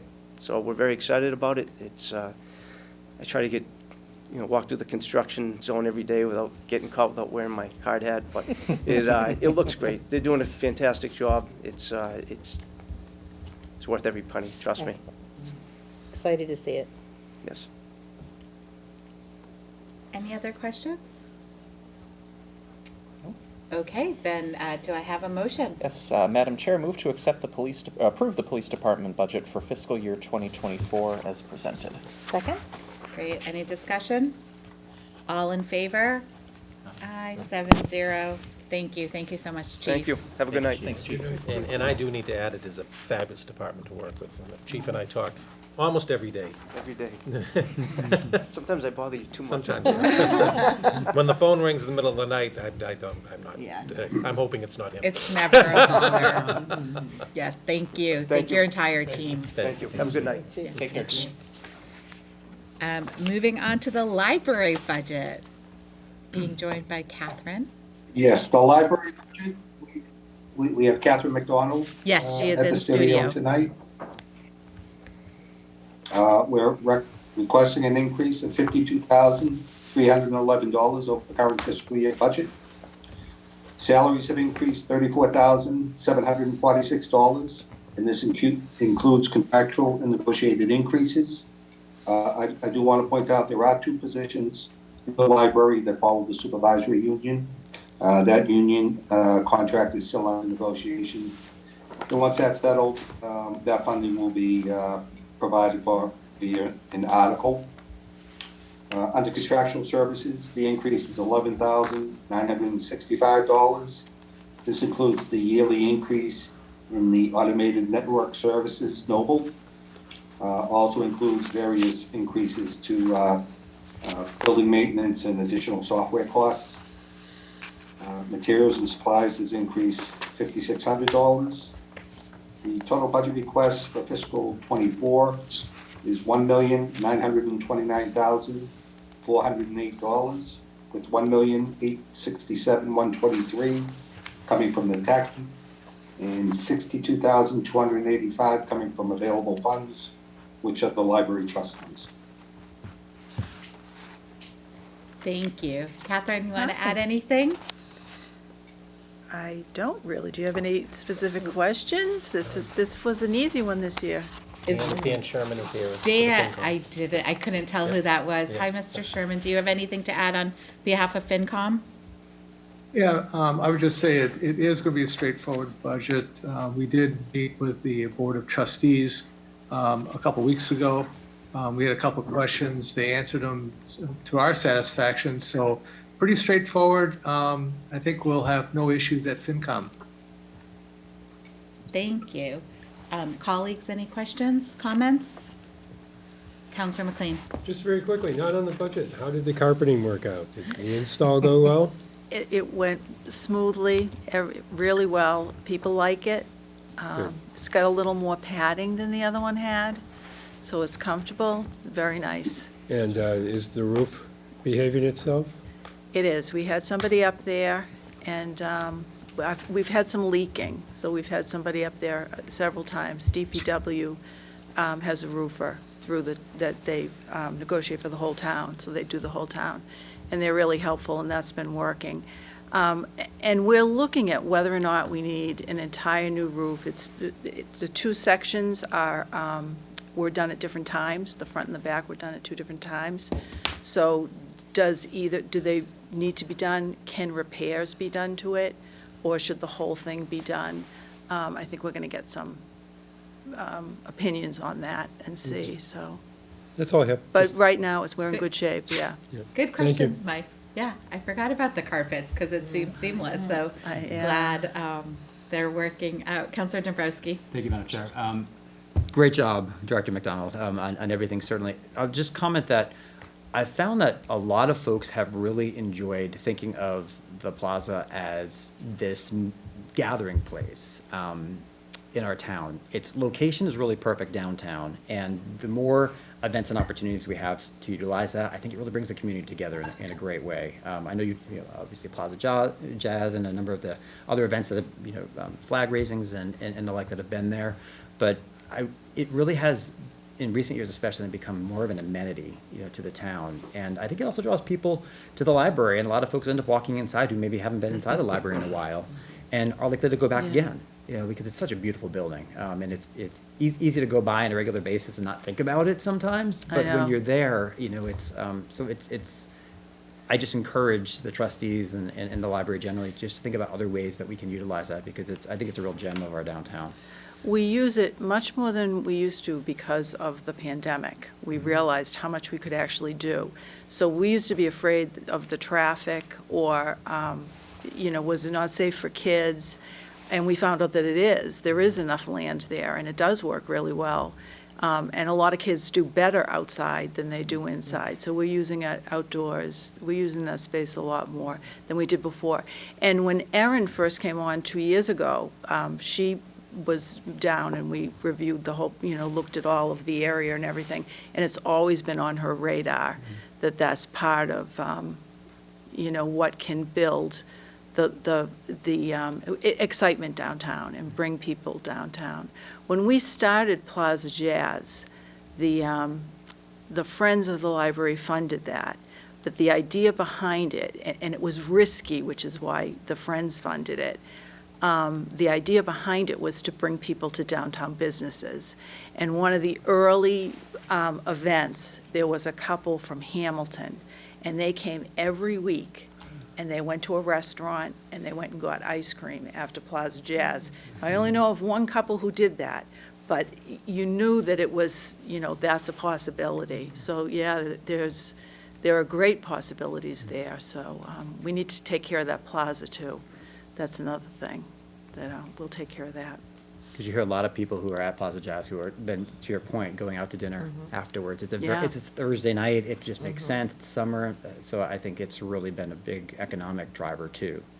I think it could be. So we'll keep taking care of it. Onward, right? Yeah. Thank you. Yeah, we're all big supporters of Plaza Jazz, and I think it's been 6 years that I've been talking to Steve about getting bocce out there on Thursdays, and we're gonna one day figure it out. But I think it is a great resource. I also, just the building in general, thank you and your team for being a warming center last week. I know just to let people know that resource is there for people whose houses just could not keep up with the temperature. Thank you for that. And also just want to say happy birthday to the library as it celebrates its 100th year this year. That's right. Big supporters all around of you and your team and the building. And when you need us to help look for grants for Plaza Jazz, or, please come to us and let us know in future budgets. Councilor Chines. No, I just want to, just to add to, singing the praises of the library, I really want to highlight just the programming that you and your team put together. I mean, we've talked about the library as a building in a lot of ways, but I think as wonderful as the building is, what makes it a truly special resource is what happens inside the library. And I continue to be really just amazed by the amount of effort you and your staff put into, finding programs that engage with people in the community, whether they're adults, kids, seniors, whoever.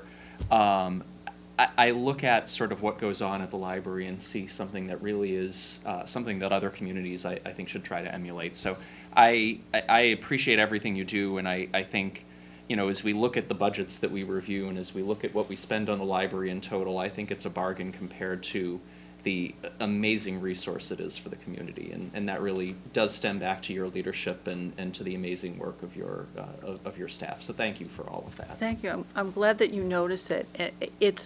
It really is a community asset, and sometimes people think I don't really need the library. It doesn't matter. It affects everyone on Main Street.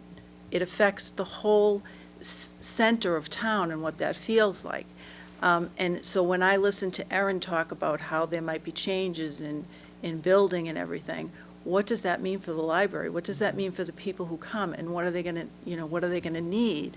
How are things going to change? And then I've just been really, really lucky that, within the last year, a third of the library workforce is new. everybody's retired out, and we've got all these new people. And we just get one more awesome person after another. And they just come up with great ideas, and they have endless energy. So people do feel really welcome between the carpet and the person at the desk. You know, you put it all together. And the fact that we are so well-funded. And that's everything right there. You know, the people do it, but you can't do it without funding. So we really do appreciate that. Thank you. Thank you. I just also want to add, because the programming, as someone who's been going to book club now there for 10 years, I think, since I moved to town, the programming is unbelievable. And I think you've really worked hard on partnerships. So Steve, myself, Ed were there when you partnered with the HRC and they had to move their Hispanic Heritage Month inside. And as I was standing by the door, heard 2 or 3 families come and say they had never been inside the library before. And one of the families had young kids. And they immediately, you know, were told, you should go get a card, you can get a card. And that never would have happened if that event hadn't moved inside. So as great as the plaza is, I think opening it up and getting people dancing there, including, you know, including Victor, who blew everyone away with his dance moves. But I think that was really, to see that, of that, people, as much as we know it's a jewel of the town, there's still people who have never walked inside, right? And how do you get them inside? You have events that they're excited to go be a part of that they didn't know existed. Yeah. So I wanted to share that story. I saw somebody else's hand, Counselor Vincent. Thank you, Madam Chair. I haven't met you. I apologize. My name's Bob. That's okay. Nice to meet you. I just wanted to tell you on a personal note that my wife's a long-term stroke survivor. She's got aphasia.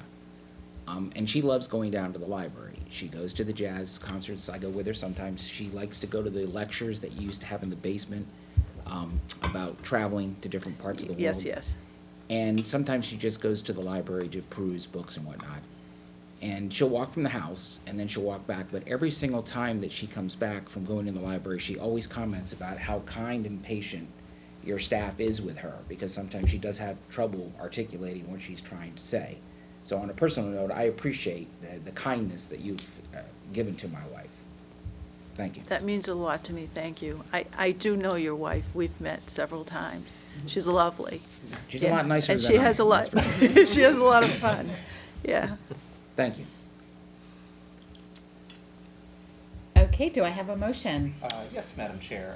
Move to approve the library budget for fiscal year 2024 as presented. Second. Any discussion? All in favor, say aye. Unanimous, and thank you so much. Thank you so much. Thank you, Kathy. Sorry, non-budget, but do you have an event you want to just tell us all about while we have you here? I have so many events, I don't even know. A big gala returning, maybe? Yes, gala returning in April. There'll be an open house beforehand for the 100th anniversary. There'll be an open house, I think it's April 15th, it's a Saturday. And then 2 weeks after that, on the 29th, Blossoms is back. And it will not be a 60s theme. You may have seen the 60s theme in the newspaper. And the following year was a dressier gala. And this is going to be a little dressy. You can always wear whatever you want, but this is just a jubilee. So no costume required. So April 15th, open house, and April 29th. 29th is Blossoms. Will be Blossoms, and more information to come. In the daily item and on the website. Glad that it's back, thank you. Me too. Thank you. Okay, Kevin, last budget, town council for the night. Yes, last budget for the night is the town council budget. We are recommending an increase of $29,464 over the current fiscal year. This increase breaks down $24,704 to the tax levy, $4,760 to a water, sewer, and insurance line item transfer. There is an increase in personal services of $22,604, which is for contractual and negotiated increases. This portion of the budget does include the position of Community and Economic Development Director, Erin Kokinda. It also includes additional duties starting next year for Sherry as the ethics coordinator. On the expense side of the budget, there is an increase in the Human Rights Commission budget line item of $2,000. That's based on prior and both in current fiscal year anticipated costs. We did a small increase on the sundry charges of $100, which is the increase to the MMA dues. Main expenses within this budget. We lost you for a second, Kevin. You're frozen. Yeah, I think he's frozen, yeah. Well, it's advertising, for town meeting warrants, town council hearings, newsletters and others, and that's about 15,000. Professional services of 26,000. The big part there is the traffic engineer. We have a traffic engineer that sits on our traffic advisory committee and looks at all projects for the town. That's 20,000. Total request for the budget is $626,161, with $542,056 coming from tax levy and $84,105 coming from water and sewer and transfer and insurance transfer. I will also say that you do note that this also includes the greeters, and it includes the communications director. On the greeters, we were using ARPA funds for them in years past, and we have weaned ourselves from that, so that's part and parcel of the budget today. Sorry, Steve, was it ARPA funds or CARES? I'm sorry, CARES. CARES, yeah. It all runs together. Thank you. And Dan, are you the liaison for this as No. well? No? No. Okay. Is there a liaison from FinCom for this, or? No. No, okay, great. Any questions? Counselor Dombrowski? It's nice to have the greeters, but I also think that when we had the funding for it from, when we had the additional revenue coming in for it, I think that was one thing. I think it's a tougher discussion to be had now, given that, we're talking, as I understand it, what about like 43,000 all in for that? Right. And that's not insignificant, and I'm concerned about that. Is there any way that we could have clerical personnel, the existing clerical personnel, serve that in that capacity at different points in time? Like basically retrofit it a little bit differently to allow for that? Well, we wouldn't, I think in most instances, probably all instances, they wouldn't be there. I mean, they have other duties. They'd have to be at their stations, right? So Yeah. are they able to work, do their responsibilities within their respective department from that post, I guess is what I'm saying, at some kind of an alternating basis? I think that would be very difficult because they do have a lot of other work to do. But I understand what you're saying. I mean, is there another way that we can achieve the same objective without spending that approximate $43,000? Because that's, I mean, we went into this understanding that we had funding available for it, that we're going to be using, and now we don't have that, and then now this is becoming Right. something. We weaned half last year and the other I half know, this year. I know, yeah. I mean, it does help people to find their way around. They're not wandering around the building, which was happening before. Could they be directed to go to DPW or tax collector or something? I guess they could. And candidly, if you were to walk up to, say, a kiosk, like a touchscreen kiosk, and touch, what can I help you with today? Yeah. And they're like, there's some options, and like a touchscreen, that's initial investment, certainly. But because I know we have the great bulletin screens Right. now. But the idea of like walking up and doing that, there is a value add to it, don't get me wrong, and I like that, but I think it's coming at a pretty significant cost now. $43,000 is a lot of money for what we're getting in that, and I do think that we could automate that in a way that's more palatable. The only problem with the kiosk idea is great, but I think the personnel, the clientele that's coming in and talking to the greeters probably aren't going to go to a kiosk, unfortunately, just demographically.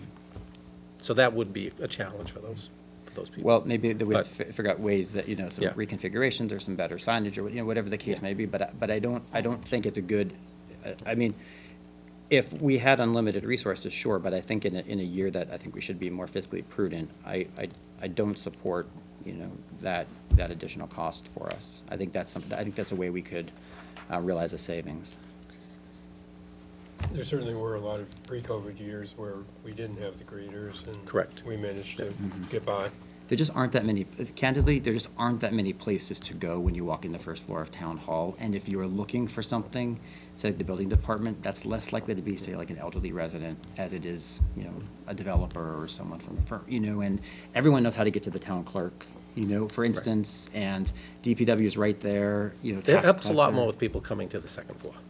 Yeah, understood. Yeah, I'm not saying that it's not without Yeah. value. I just think that, you know, we're paying a premium for that, and I'm not sure that 43,000 is the kind of premium that we can handle on this.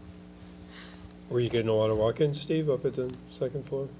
We do get walk-ins, and they're announced, right? So-and-so's here to see you, or what have you. There are times that, what we find is that people will go to like building and then maybe sneak upstairs, or go to town clerk and then sneak upstairs. I shouldn't say sneak, but all of a sudden, like I'll look up and I'll say, oh. Right, I was just wondering pre-greeter, whether you were actually having. Oh, yeah, issues pre-greeter, we did have. Issues yeah. with a lot of people. That I would often find, you know, pre-greeter, pre-COVID too. People, you know, confused about where to go to upstairs. Counselor Chines? I'm wondering, I mean, is there a security component of this as well? You know, so we have sort of changed the way people access the building in the last couple of years, right? Before all of the doors were open again, Right. people could kind of go anywhere without being sort of announced. And, you know, I definitely, I'm sort of understanding of kind of the cost impact of this, but I'm also, you know, mindful of, in this day and age, I struggle with, you know, is it necessarily a good outcome to have a building set up where people are able to kind of roam freely? You know, I mean, there's confidential information in, you know, the Human Resources Department. I wonder if there's a security component of this that warrants sort of having someone in that, at that front desk to be able to at least, you know, moderate or pick up on something if someone is coming into the It building is with kind certainly, of certainly intent. more secure than it was before. Yeah. Particularly with all of the openings, or with the two major openings. But Counselor Smith-Galvin? This is maybe kind of a back-ended way to get into this, but as we can go more and more to hybrid and in-person, I know that one of the only rooms built out right now is at Town Hall, second floor conference. the second room, floor yeah. conference room, but I'm understanding that it's kind of hard to be using after hours, and now that we know that, like, even Thursday nights we're not open until 7, is there any way that these greeters, like, how are we gonna be able to keep Town Hall open for these evening meetings where I Well, we think have that a, room we is have, gonna be we have a critical? custodian on site. And so that's not a problem to That's not a keep those problem, rooms no. open? No. So we can That's start what we've using always that room? done. We can, I will tell you that unfortunately, the setup is not as good as it could be. We're having some issues with the Zoom Okay. capabilities, but we would handle that through a custodian in the building. Okay, so it's not been a staffing accessibility No, issue? It's- absolutely okay. not, no. Okay, As we've always used it, custodian. okay. Because they can do some other things, Yeah. you know. Sorry, I was framing a question. Counselor Danahy? It's okay. Yeah, I would say that it is quite a big expense, and I'm not sure that, security-wise, that's preventing, once they get past the greeter, nobody's monitoring where they're going. So, I think that with proper signage, that would probably be a good solution. Could be a good solution as well. It is, $40,000 is an awful lot of money when, Almost 44. yeah, almost $44,000 in doing the cost-benefit analysis of that. And Town Hall's not that big, so I think the signage could accomplish it.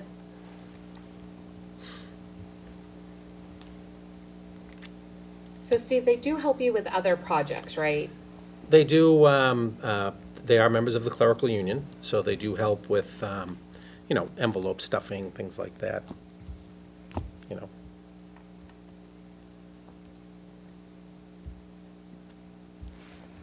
They do also help, I will say that it is great to get, you know, if, for people to get a phone call, so-and-so's on their way, they can, you know, probably service the clientele better. You can put down what you're working in and, oh yeah, this person I remember is here for this or that. So there is a customer service value to Yeah. it. Counselor Dennehy? Could I don't feel like I'm prepared to vote for this, because I really hadn't thought about it, really, until you brought that up, and I think you brought up a really valid point. Could we make a motion to vote on this at another time, so that we don't Certainly, have to yeah. vote? You don't have to vote for it today. And has FinCom, sorry, excuse me, has FinCom looked at this? Usually I Thursday handle out. hours. Okay. Yeah, Okay. yeah. Counselor Chines? I'll You know, pull it off there. I would just ask, as we think about, you know, maybe sort of spending a little bit more time on this in a future meeting, one question that I'd ask, and I don't know if we know the answer to it today, but, you know, to the extent that, you know, the greeters are doing some clerical work, obviously we don't have them, that work has to go somewhere, and so is there an impact on, you know, overtime in other areas, or, you know, just maybe Steve, if you could help us kind of get a full picture of what that looks like from a financial perspective. You know, because if we find that we're saving X amount of overtime and it's really an incremental cost of, you know, 10,000 versus 40,000, maybe we think about it differently. I'd love to have that information. I guess my other question is that the reason that we had the greeters was because of COVID. Was the COVID, and then, so I guess why do we need them now if we didn't need them before?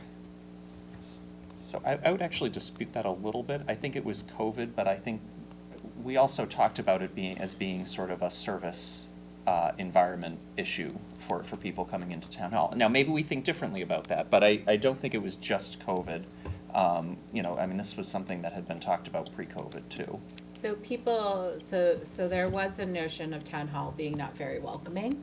So if you don't know where to go and you haven't been in the building before, there was no one. You kind of had to find someone in DPW, like you had to find someone to find out where to go. And so it was, as we talk about becoming more of a welcoming community, like town hall is the face of our town government, right? And then you walk in and you kind of have to figure out where to go. So the greeter, and we had tried earlier iterations. There had been a town employee there for a little bit.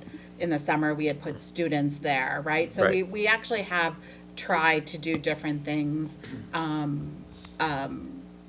So it wasn't just, it was really of how do you make a building more welcoming, you know, that isn't, and I don't know, do they answer calls? Like if you call town hall, is it all automated?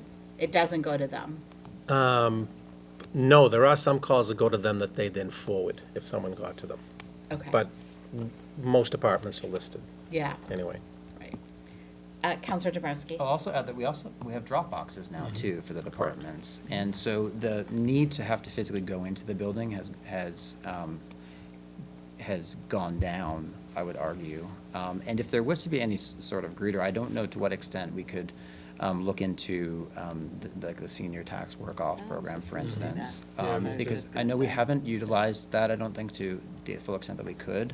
And that feels like the kind of opportunity that someone, especially with the way that our taxes keep increasing for seniors, that they could potentially think of, we could potentially look into that as an alternative.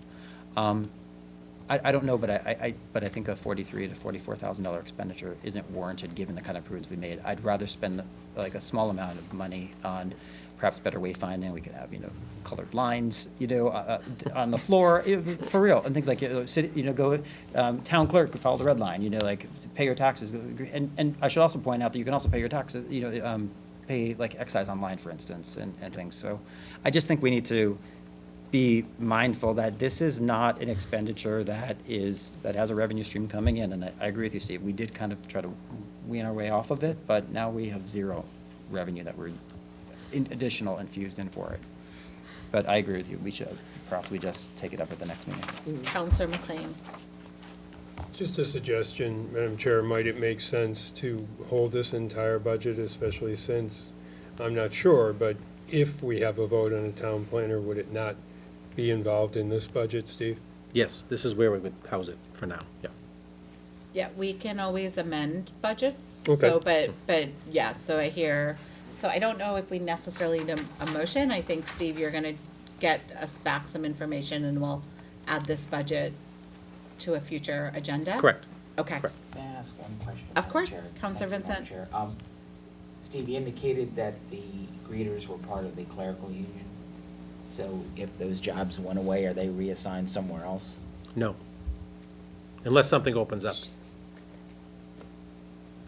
And how many greeters do you currently have? 2. Thank you. And there would be unemployment costs as well. Either way, if it were union or not. Okay, we will continue this discussion then at a future meeting. Thank you, Kevin. Thanks, Kevin. Thank you. All right, good night.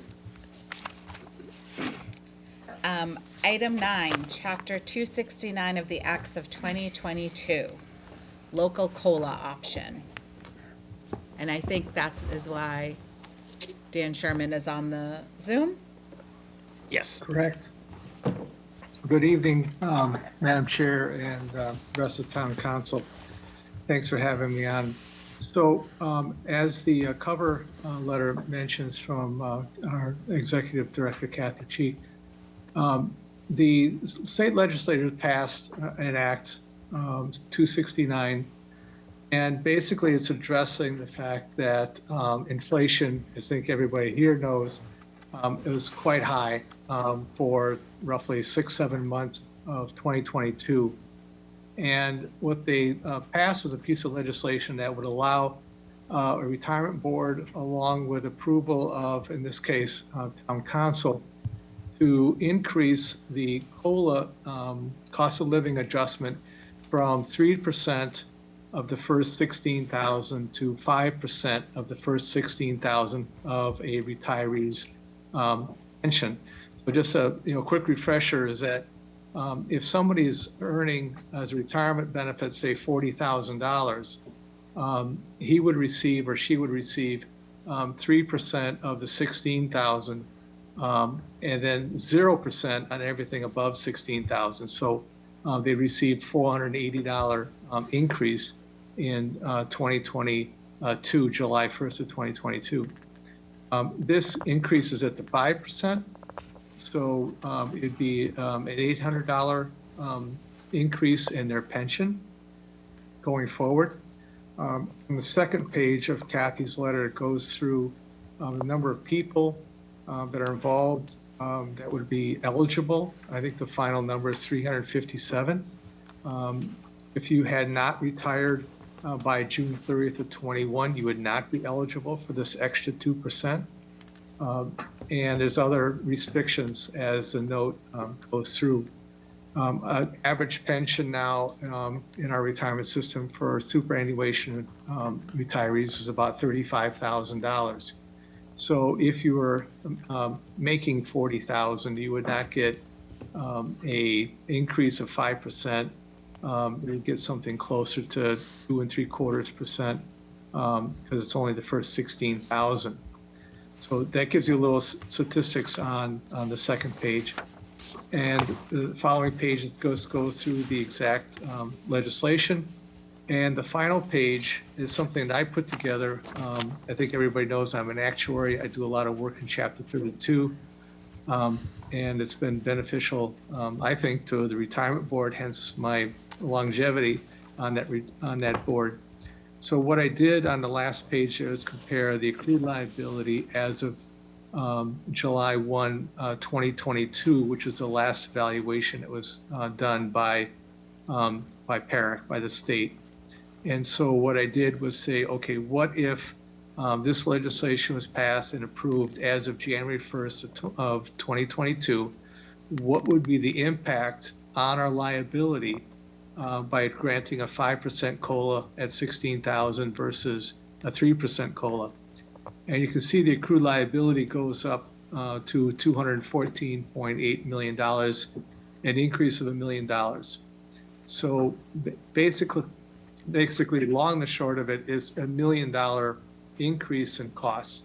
So passing this this article would increase the total cost of the town by $1 million. Our funded ratio would go down to 73.4% from 73.7%. And then what I did was lay out how we paid for that $1 million. It's not a lump sum, although it could be. We have a funding schedule that runs out to 2036. If we assume that we started paying for it right away in 2024, you can see it'd be an increase of $86,000, increase in a 91 to 96 and so forth. If town council approves this proposal by the retirement board, the actual appropriation increase would start in 2026 because we did not make it, January 1st of 22. The next valuation is done by the state January 1st of 26, which, January 1st of 24, which affects the fiscal year 26 appropriation. So it would actually start a couple years later. All these numbers would be a little bit larger because we would not be making the $86,000 payment nor the $91,000 payment. You'd think of this instead of a 13-year amortization, it would be an 11-year amortization. So all the numbers would be a little bit higher to cover that. Plus, there's a little bit of interest between now and July of 26. I'm sorry, July of 25 for the 26 fiscal year. So this gives you a sense of the cost impact. It would be $1 million that the town would have to pick up, and we'd be paying for it over time, much like a 11-year mortgage. So I will stop at that point and ask if anybody has any questions on the law or how it works and how it might impact retirees at this point. Any questions from my colleagues?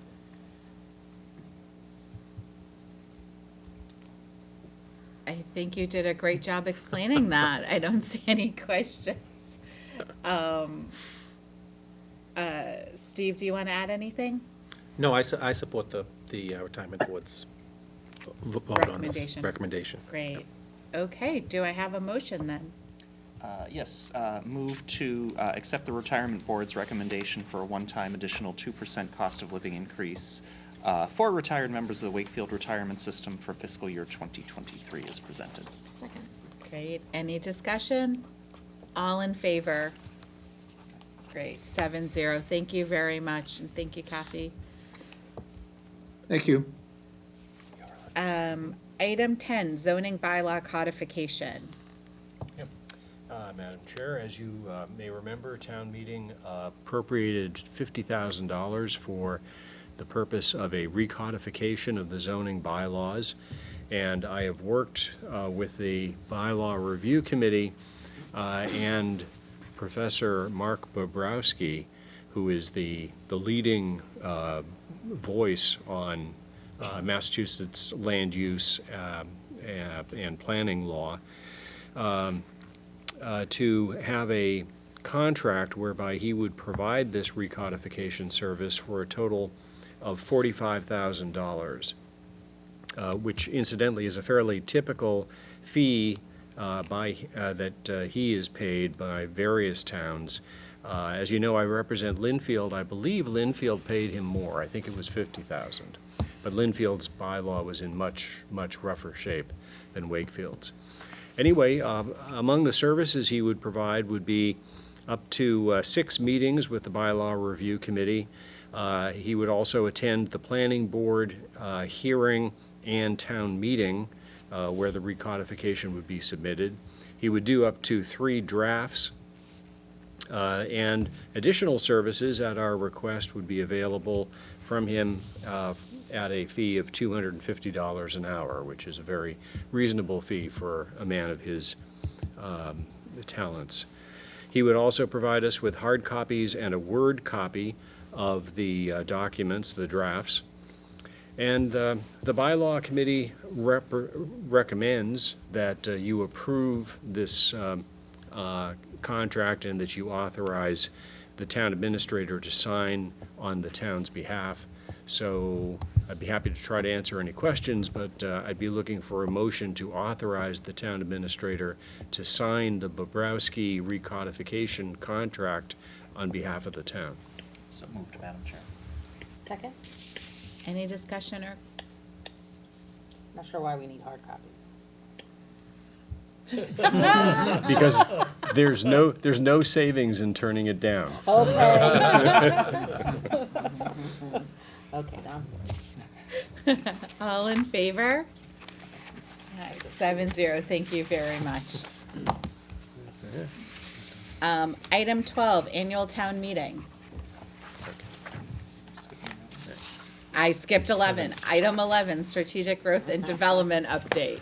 I will pass it to Counselor Dennehy. Hello, everybody. I am, do you want me to do it? Yeah. Okay. Do you want me to go up there? No, Should I do it from here? no. What do I do? Just this? Okay. So tonight I'm proposing that we create a new position called the Director of Strategic Growth and Development. And this position that I'm proposing would be a full-time senior position. I think it is well overdue. We have a lot of challenges facing our community, and I'm going to go outline what those are. But essentially, that this person would be in charge of the long-term design and management of development. And so rather than just looking at development as a project by project, we would be looking at it more as a planned growth strategy where we're looking at it, all of the development together. And that would include being able to implement the master plan, Vision 2030, and Envision. So all of the work that went in, all of the hard work that went in by into the planning of those documents, we want to make sure that they're used to their best ability and that we're creating a community that is really community-driven and that our strategy supports that. This person would also work in doing working on transportation coordination, looking at how does development impact traffic collectively? How does it impact schools? How does it impact police and fire protection? And what are those projections? So financially, we can start doing a better job of projecting what our needs are going to be in the future. We just heard from Chief Scory, who said that, as we get increased housing, we're going to need to add more police. So this person could be involved in helping to make more informed and planning decisions. And it also would be a way, this person would also be a way to make sure that we're preserving natural, historic, and cultural resources. So we want to make sure that as we grow, that we are maintaining the historic, that we're having some kind of coordination of our buildings that recognizes and respects our historic New England town. And that we also make sure that we have a lot of open space and a lot of green space. So I think that we found out from the pandemic is that people like to have a lot of green space, and we need to have that. And also somebody who's working, who's really is going to be able to be familiar with the new legislation that's coming down and well versed on that. And somebody who's going to be working with the planning board, economic and community development, town engineering, ZBA, Conservation Commission, that there's somebody at Town Hall that would be guiding those efforts. I don't have my glasses on, I can't see that at all. But housing will become, we know that housing is going to become a community issue, even once we meet our 10%.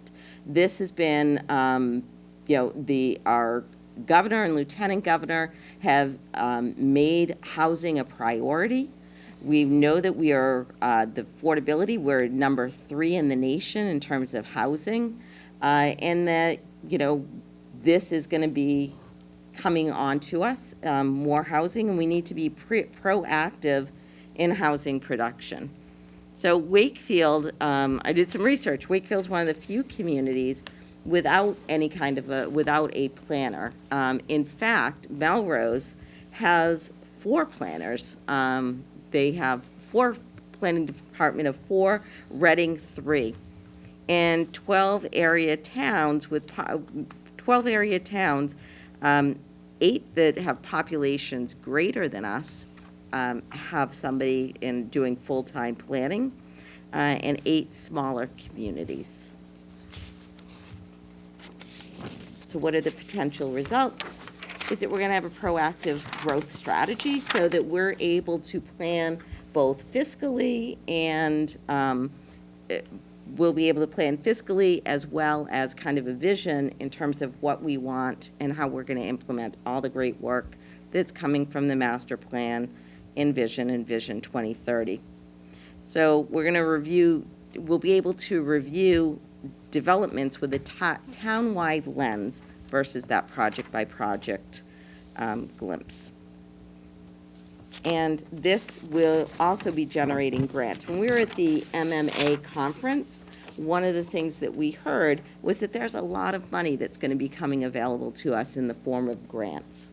But they said you're going to have to apply for them. It's not just going to be given to communities.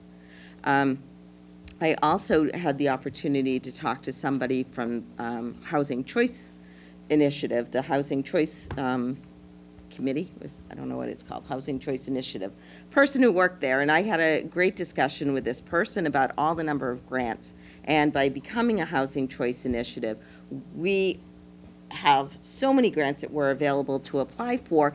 And I was asking him about the role of planners and people. I said, you know, do you work with a lot? Do you have to have a town planner to be able to access this? And he said no, but he said the towns that take the biggest advantage of what we have to offer, he said they're towns that have planners. And that was a quote. That was a quote from the person that I spoke to. So, funding. So this is the fun part, is that we know that we know that we are always fiscally responsible. Our town hall is very lean. We know that it's very lean, and that's a great thing. We have a AAA bond rating. But I really do believe that this position could be critical to our future, especially what we heard about 40A. So how do we fund it?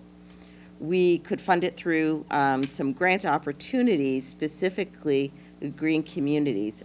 I believe that this position, there needs to be a sustainability component,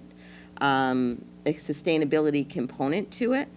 And we could use $18,000 from the Green Communities Grant to go towards that, providing that that is a part of the job description. Also, in terms of developer fees, I think that we're going to be seeing more housing. So when we have new multifamily housing going in, do something in terms of having some permit fees or taxes go towards paying that position. ARPA funds is also a solution, a tax levy of paying the salaried position. So what would the job position include?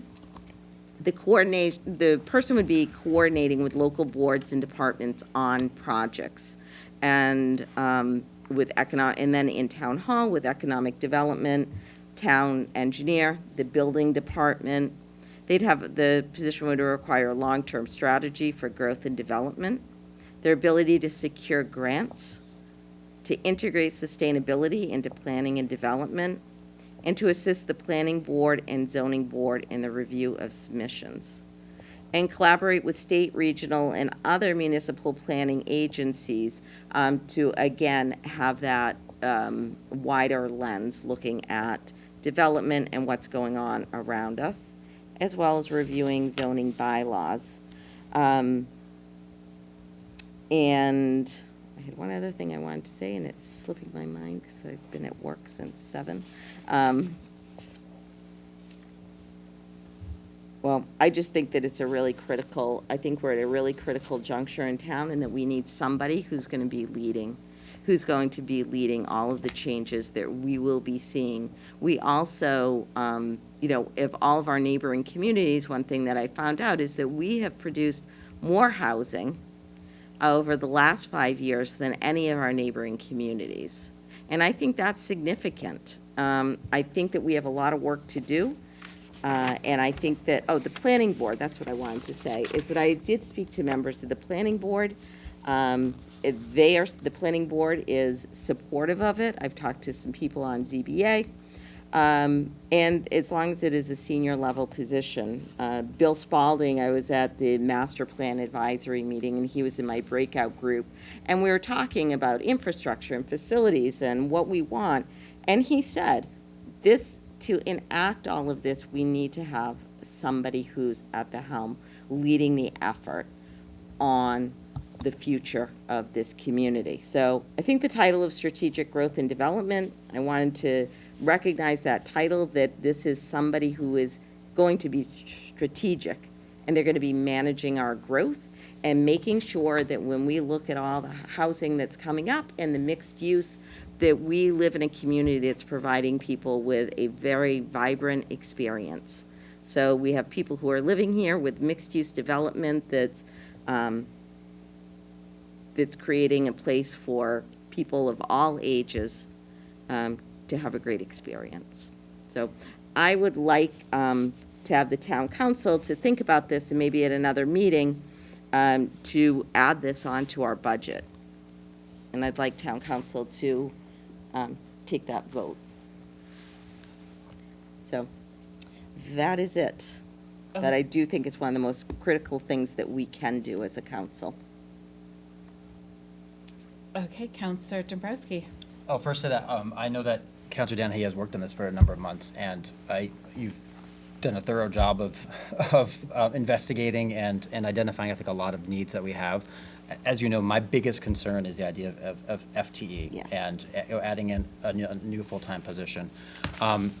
I think you have identified, though, a lot of areas that we need to improve upon. And I'm wondering, and I'm interested also in your feedback, Mr. Mayo, but I'm wondering if we think about this a little bit more broadly and not in terms of a position, but perhaps put together like a strategic working group.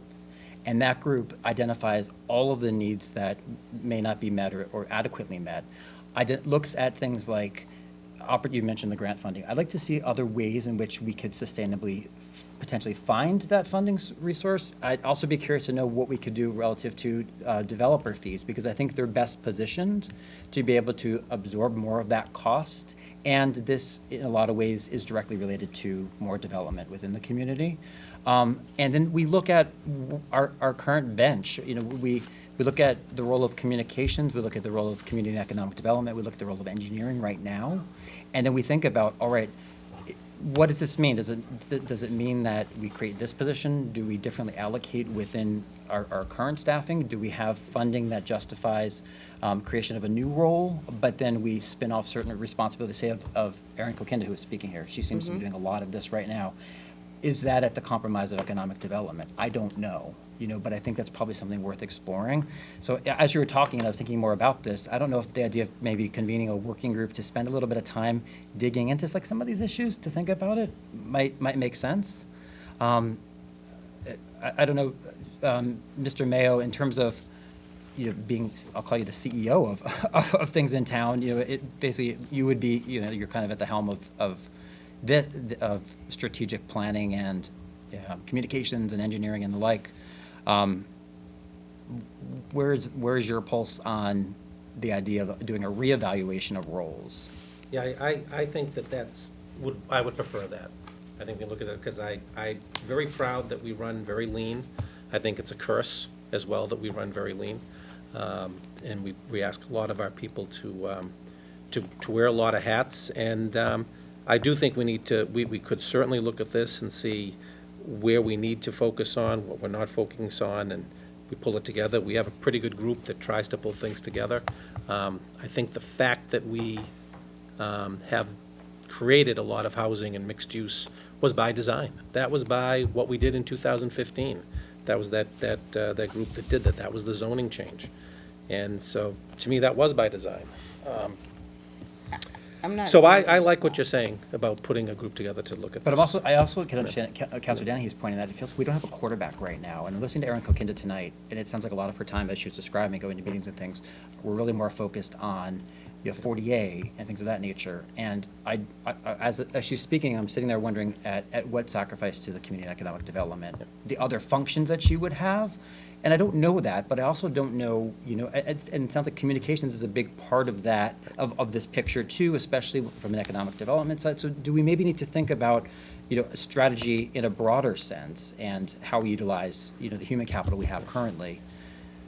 When we moved to the economic development model versus the town planner, there was a small working group that put together a really robust, I think Councilor Chines was on, if I'm not mistaken. Were you not? I was not, no. You were not? It One was, thing you weren't on. Councilor Janaco and Councilor Santos. That's it, and we spent a lot of time working together on that. So I think that's I would like to see that model done, because I think there are things that my staff is doing very well and really working very hard on that we could maybe dovetail off of, and maybe there are some holes we need to fill. But I'd like to do that. Change. I think Councilor Dennehy makes some really important points of areas that we don't have. And I'd also be interested in is there any opportunity for intermunicipal, arrangements? Perhaps not. Perhaps I don't know. I know that the grants have always been in existence. I don't know to what extent we've been effective at, securing them and how much better we could be potentially. Because even in the last administration, there was a pretty streamlined process for grant applications. And then there is a funding. We have to consider the funding. Well, absolutely. Yeah. And that's where I'm saying, are we able to lean more into developer fees relative to this so that it's a position that funds, it becomes more self-funding because of the fact that it's so focused on the impact that more development will have in terms of the very appropriate ways that Councilor Dennehy presented it. I don't know, but I'm just throwing that out there as perhaps the next step to move, because I think you make very valid points. Councilor McLean? I think there are so many and so complex issues involved in all of these categories that have been discussed. But, when the town administrator indicates that we moved from economic development model, to economic development model from planner, I don't consider those as being, an either or situation. We have so much to deal with now. We have a lot of growth. We're up to whatever the number was, Councilor, 27,000. The many communities smaller than us have a planner. We have open space to deal with, green communities, sustainability, 40A balancing against 40B, and sometimes I think, maybe colliding a little bit with it.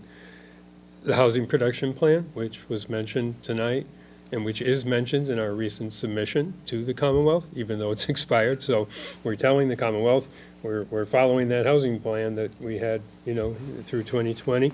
The housing choice, I very much compliment Councilors Danny and Councilor Vincent on the work they did on this, bringing this forward. And hopefully, Steve, we'll make that March 2nd deadline on housing choice, because I don't think we probably make 7 of 15, but we probably produce the 500 units or whatever the number of units, and once we pull that together, then we'll have housing choice, which is another thing what is it? And who does the work? And who gets the grants? So, obviously, Aaron Kokinda can only do so much.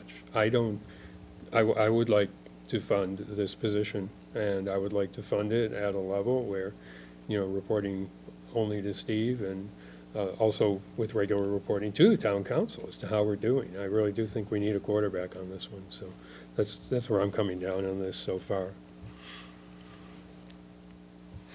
Councilor Vincent? Thank you, Madam Chair. I had the privilege of working with Councilor Dennehy on this. I just want to provide a little bit of additional information. So we did look at 12 towns in the area, and every single one of them did have a town planner or a director of planning or words to that nature. 3 of those had a population of less than half the size of Wakefield or even less, 15,000 or less people. 5 additional communities had populations between 21 and 25,000, still less, but not significantly less than Wakefield. 2, Saugus and North Andover, were comparable in population to the size of Wakefield. They both had a town planner and a director of planning. And then Andover and Woburn were the only 2 in the local area that had populations significantly higher, 36,000 and 40,000, as opposed to our 27,000. But what they all had in common was that they all had a town planner. or a director of planning. One of the things, and I know I'm the new guy and I've only been in the position for 9 months, but one of the things that I've noticed and I've been impressed with is that a lot of stuff does get taken care of, and there's situational awareness on a lot of, especially housing-related issues here in town. But what I have found is that a lot of town officials have had to take on a lot of extra responsibilities. And having developed a keen interest in a lot of this housing, I applaud the work that I see that the town administrator, the Community and Economic Development Coordinator, the Department of Public Works, the town engineer do in assuming these extra responsibilities. But at the end of the day, they are extra responsibilities.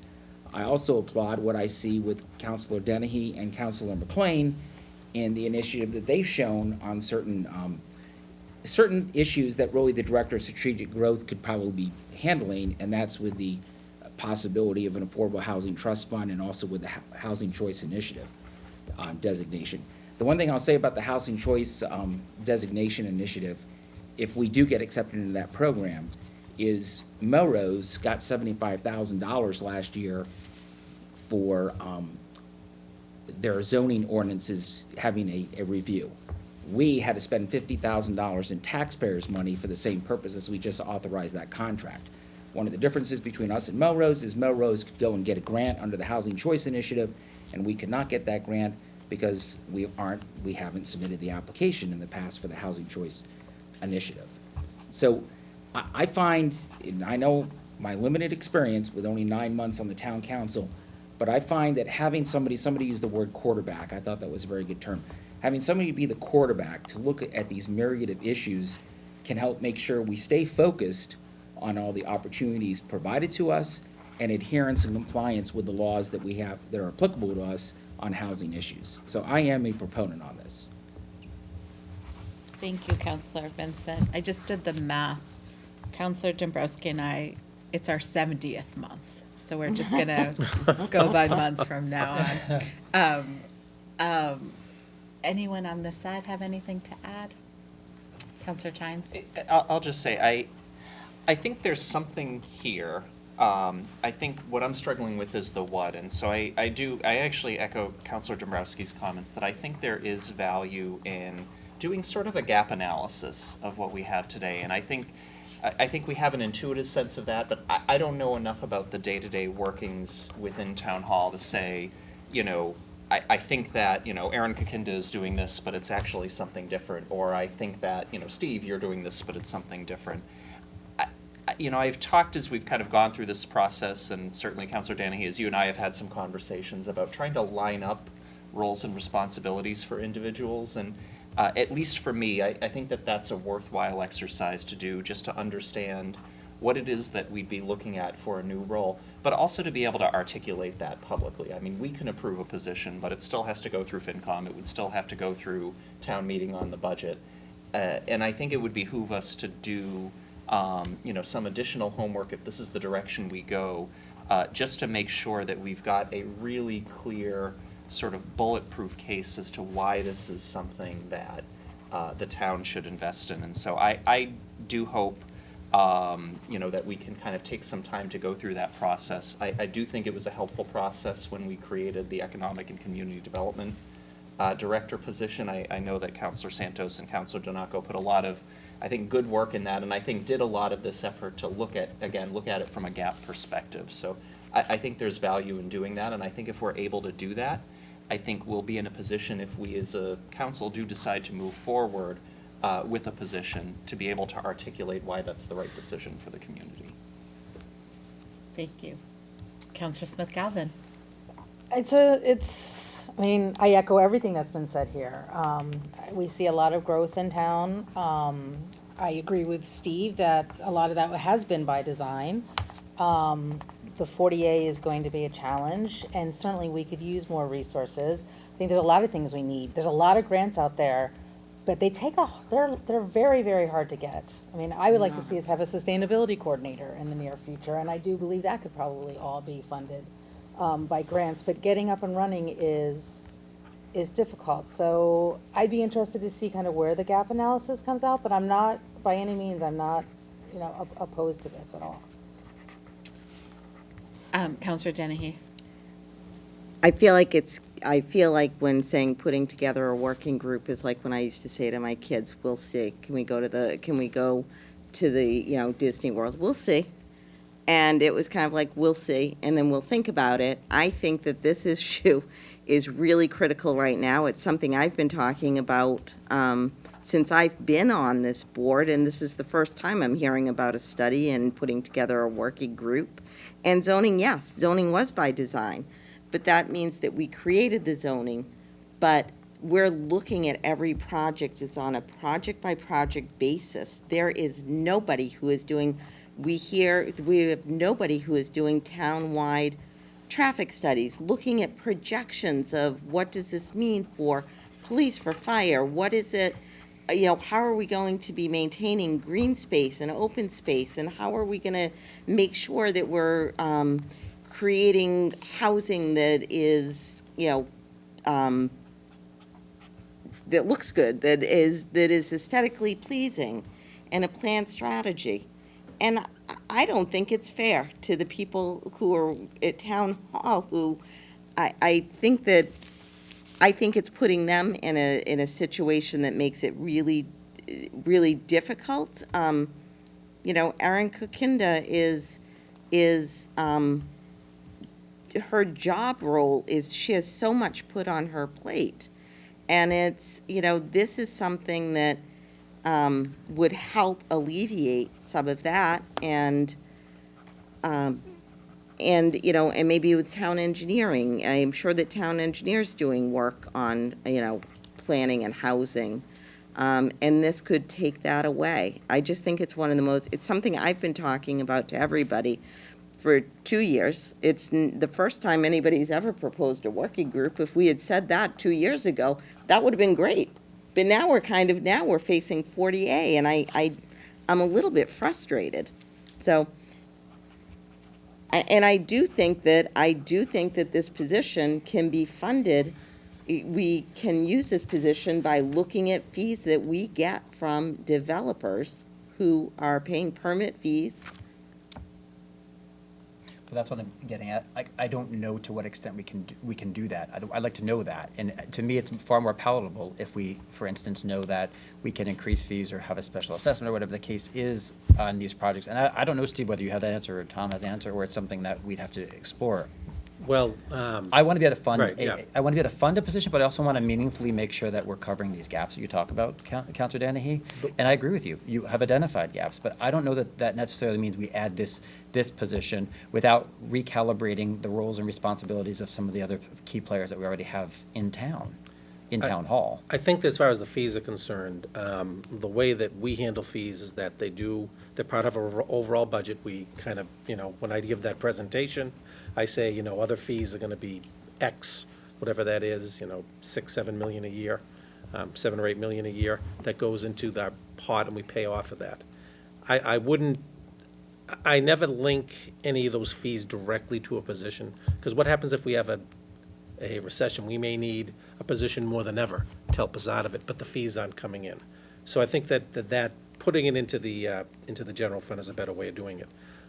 Some fees we could raise. We could certainly raise. Some fees need to go to town meeting to be raised. But I think as far as a direct line between a fee for anything and a town permanent position isn't something that I would want to do. Now, I do think you could structure something that for grants, there is a bonus component. I think you could do that. You could look at that if you wanted to, a little bit different, if we can use some of the grants. A lot of grants, you can use it for administrative work, so you could do that. But I think from direct fees, I like getting direct fees for infrastructure, not for that purpose, personally. I'm talking about it being yeah. more, not Yeah. in lieu of, like, what Right, we do. I know. But more additive. Is there Yeah. a way that there is basically like a strategic Well, I think development fee? Can that be added on There's on always the linkage developer? that you can do, but I would hate it to be funded by linkage, in other words. What happens if you have a bad couple of years? There's always delays, right? Right. Too, and then you don't have it in your budget. But I think that's part of the Yeah. analysis, I think, that, Yeah. to me, Well- because if we could fund a position that collectively builds a team that better addresses what Councilor Danahy has laid out, I am fully supportive of that, and she knows that. I've told her that I support the idea of filling these gaps. We have gaps. Right. My issue is just with having someone in place, and I understand a lot of the other communities have these roles. I also don't know what the deliverables have been for that. Just because a town has a role doesn't mean, we are far more nimble than a lot of other communities. So I don't take what other communities have, as indicative of successful deliverable positions. It could, for any number of reasons, they could have 3 or 4 people, but maybe that's not as effective as what we could accomplish. I just don't know, is what I'm getting at. So I'd be curious to see, okay, well, if you had 2 and then you added a third, how did that change things from a development standpoint, or your ability to do more work, in a more comprehensive way? I think those are open questions. And I apologize for, as you were talking, I was thinking more about this idea of a working group. Counselor Smith-Galvin? Oh, no, I was just wondering, like, what range of salaries are we looking at for something like this? Did you look at that? I did. $84,000 to $100,000 for a senior level position. And that was looking at all of the no, it is not low. I looked at it, I did an analysis looking at the Mass Municipal Association advertised positions, the senior positions, the more junior level positions were around $60,000 to $65,000. So we have $44,000 for 2 greeters, $18,000 for the Greens community. We're at $62,000. So we don't have much more to go. Counselor McLean? The one thing I didn't mention in that list of items I mentioned was the Housing Trust, which we will hopefully revisit at our next meeting. And in our submission from the town to the Commonwealth that I didn't get a copy of, but Steve said I actually found it through Councilor Vincent's ongoing research. We not only mentioned that we have the housing production plan, we also mentioned that we will be moving forward, and we've submitted this to the Commonwealth, with the Housing Trust. Now, whether we do or whether we don't, that's already out there.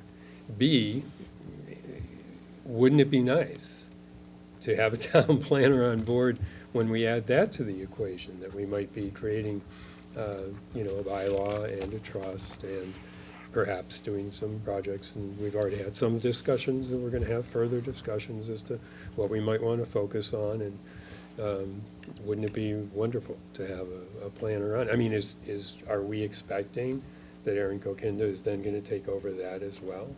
I would hope not. I mean, I really think the needs are great here, and that the position is justifiable, based on all the needs we have.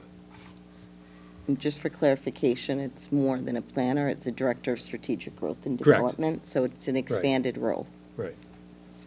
So, Anne, I thank you for the presentation. I think you really spoke about a lot of the opportunities that are coming up. I think it struck me too, as at our Mass Municipal Association meeting, of the infrastructure bill, of green community, climate change. There is a lot of potential funding out there that's going to take coordination.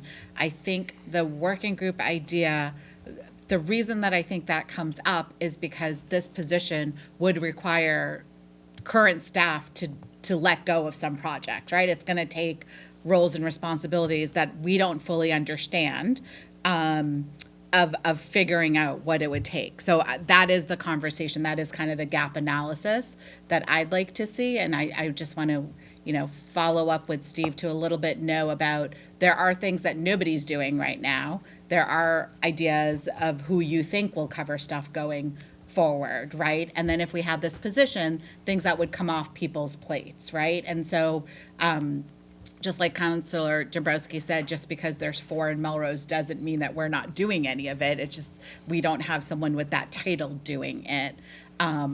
And that would change if we did hire someone to do that sort of job. So I do think this is a further conversation. I'm not, I think Steve needs to get back to us with some ideas. I think, and if you're up into it, counselors talking to you about some questions that they have, and let's keep on having this dialogue going forward. Counselor Chines? I was just going to say, I don't want the gap analysis to be open-ended too. I don't want to be talking about this for 6 months. I mean, I'm hoping that when we talk about a gap analysis or a working group, that this is a rapid thing that we could do, because again, I think there is something here, and I think we're all feeling it. You know, my comments are not to suggest that it isn't the right decision to move ahead or not. I think I just feel like I need to, I'm struggling kind of putting the specifics of the pieces together without some of this work. So, I mean, 2 weeks may be a little too soon to do that, but I'm hoping that maybe we can kind of, you know, revisit this. I don't know if a month is feasible. You know, I look to you, Yeah, Steve, I in think it's terms feasible. of, okay. Definitely. Counselor Dombrowski. I'll just say that, I think Anne, to her point, I think Anne is deserving of progress being made on this, because she's been raising this for a long time, and and I'm not looking to have this stalled by any means. I'm happy to work with you, you know, Mr. Mayo, and anyone else, you know, on this council, to try to, you know, do some of the deep dive into that, because I want to better understand exactly the responsibilities that we currently have, on what I'll call our strategy team, communications engineering, and community economic development, and how, if we incorporate someone else in, how we establish a value add for that new role, while also making sure that we can sustainably fund that without just tapping into the tax levy exclusively. So I think if we can establish that, then I'm also thinking of Finance Committee, and being able to present to them a very thoughtful plan with not just what the role entails, but, you know, how it would be funded. I think that's an important analysis for them to also receive, because they also have a say in the budgeting process. So, and it would feel like within a month's time, I think we could probably arrive at a better understanding of whether this is viable, if it is viable, what that looks like. Yep. We can do it. Okay, thank you. Moving on, item 12, annual town meeting. Madam Chair, I'm going to do one big motion, if that's okay. Move to set the date for annual town meeting on Monday, May 15th, 2023 at 7 p.m. at the Galvin Middle School Auditorium. Further move to open the town meeting warrant on February 13, 2023, and to close the warrant on April 7th, 2023 at 12 noon. Second. Great. Any discussion? Counselor McLean? Just one brief comment. I would have preferred to do this on a Saturday, but obviously I'm going to vote for the town meeting. Thank you. Understood. All in favor? 7-0, unanimous. Thank you. Item 13, we have an appointment. Madam Chair, move to appoint Sherry Oken to the vacant position on the Council of Aging to fill an unexpired term ending April 30, 2025. Second. Any discussion? Counselor Dombrowski? Can I just be reminded, so this was posted and we had one applicant, that's what happened? Okay. Yes. Thank you. All in favor? 7-0, unanimous. Thank you. Item 14, licenses. Madam Chair, move to grant a common victualler license to Greater Pizza Plus Incorporated, located at 1117 Main Street. Second. Any discussion? I will ask Sherry, you're still online. All their paperwork has been filed? Yes, it has. I was waiting for a colleague to ask the question. I will do it instead. All in favor? Aye, 7-0. Thank you. And move to renew the 2023 common victual license for the bread shop located at 411 Main Street. Second. Any discussion? All in favor? 7-0. Great. Item 15, donation. Madam Chair, move to accept and expend a gift or gifts to the library in the amount of $1,212.45 from various donors with thanks. Second. Great. All in favor? Aye, 7-0. Item 16, warrants. Counselor Vincent. Did I miss something? Special election. Special town meeting, 16. or town election, sorry. I think you're looking at the old agenda. Special town election. So, I opened an email. Okay. I apologize. Item 16, approval of special town election. Madam Chair, move to approve the warrant for the special town election on Saturday, March 11th. Second. Good. Any discussion? All in favor? Great. Item 17, warrants. I was only prepared if warrants were item 16. Me too, Bob, me too. I'm no longer prepared. Why do I get this at 10 o'clock? Okay. So there are three warrants. Warrant 24, total 7.562 million. Of note, 1.2 million treasure was for bonds for the Galvin School, athletic fields, and payroll taxes. 1.25 million of this amount with Public Works was for the MWRA water sewer assessments. And 1.9 million and change was power bills with the light department. And then the group insurance was 1.4 million. Warrant number 26, 942,000 town council, that was for public safety building and high school capital projects. 1.281 million with Public Works was for road work and the Civic Center roof bills. And 4 million and change for warrant number 28. The only thing that was significant there, 1.393 million for group insurance. I do want to say, and I should say this every time we do the warrants, but once again, what Mr. Gill and his staff do in helping prepare me for these, this presentation for the warrants, I very much appreciate. They are very patient with me and very thorough with me. I do appreciate that. Thank you. Thank you, Counselor. Next item, approval of minutes. Yes, Madam Chair, move to approve, I'm going to do this as one as well, the January 23rd Town Council meeting minutes, the February 2nd Town Council meeting minutes, and the October 27th, 2022 Tri-Board meeting minutes. Second. Great. Any discussion? And all in favor? Aye, 7-0. Thank you. Next item, announcements. Counselor Tynes. I have a couple of quick things. I actually have props for them. First, I wanted to say congratulations to the Scholarship Foundation of Wakefield for a successful team trivia challenge last Saturday. It was a great opportunity, hopefully raise some good money for an incredible cause, and I do want to highlight that anyone can donate at any time. So if you missed the team trivia challenge, please go to the Scholarship Foundation's website and make a contribution. I want to say it was also successful for my team, which came in third. It was a little less successful for Mr. Mayo's team, which came in slightly less than third. Depends how you define success. Well, that's true.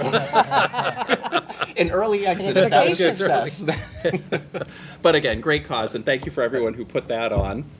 My second prop, I'm also just sort of bragging a little bit here, is the winning trophy from the Wakefield Educational Foundation Adult Spelling Bee from 3 years ago, which was the last time it was held in person, when a certain team led by two members of your town council came in first. The spelling bee, the spelling bee, excuse me, is back on Friday, March 3rd, and so plenty of opportunities for people to sign up for that. It is a fantastic time, a lot of fun, great costumes too, so hope everyone looks into that. Finally, just wanted to mention a thank you as well to the Albion Culture Exchange for the exhibit that's running one more Friday, the New England Near and Far. If folks haven't had a chance to check it out, it really is a great exhibit. Some beautiful work there, and really kudos to our local artists who contributed to that. It's great to see their work on display. So thank you. Thank you. Counselor Dombrowski. I'll just mention very quickly that we had a dedication of sorts of the Fit Court, so I joined Counselor Chines in dedicating that new space, which is right by the West Side Social Club, by the ball fields. It's a great space, great opportunity to work out. Very cool, dynamic exercise for all ages, so please check it out if you would. Mr. Mayo was there as well.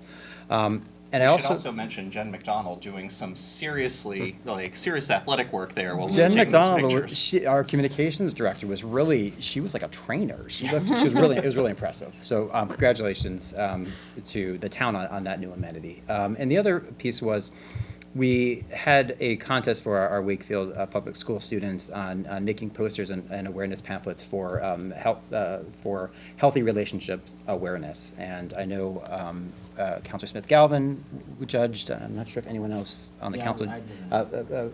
So we had three of us judging as a part of a group. it was one of the most challenging decisions to make because they were all exceptional. And it's a credit to our students, but also our teachers and our staff that are really showing the importance of raising awareness to healthy dating relationships, especially for our junior high and high school students. So truly they were all winners, and any one of them made an impact. So congratulations to all who took part. Thank you. Thank you. Anyone else? Sherry, Steve, Tom? No? Nope.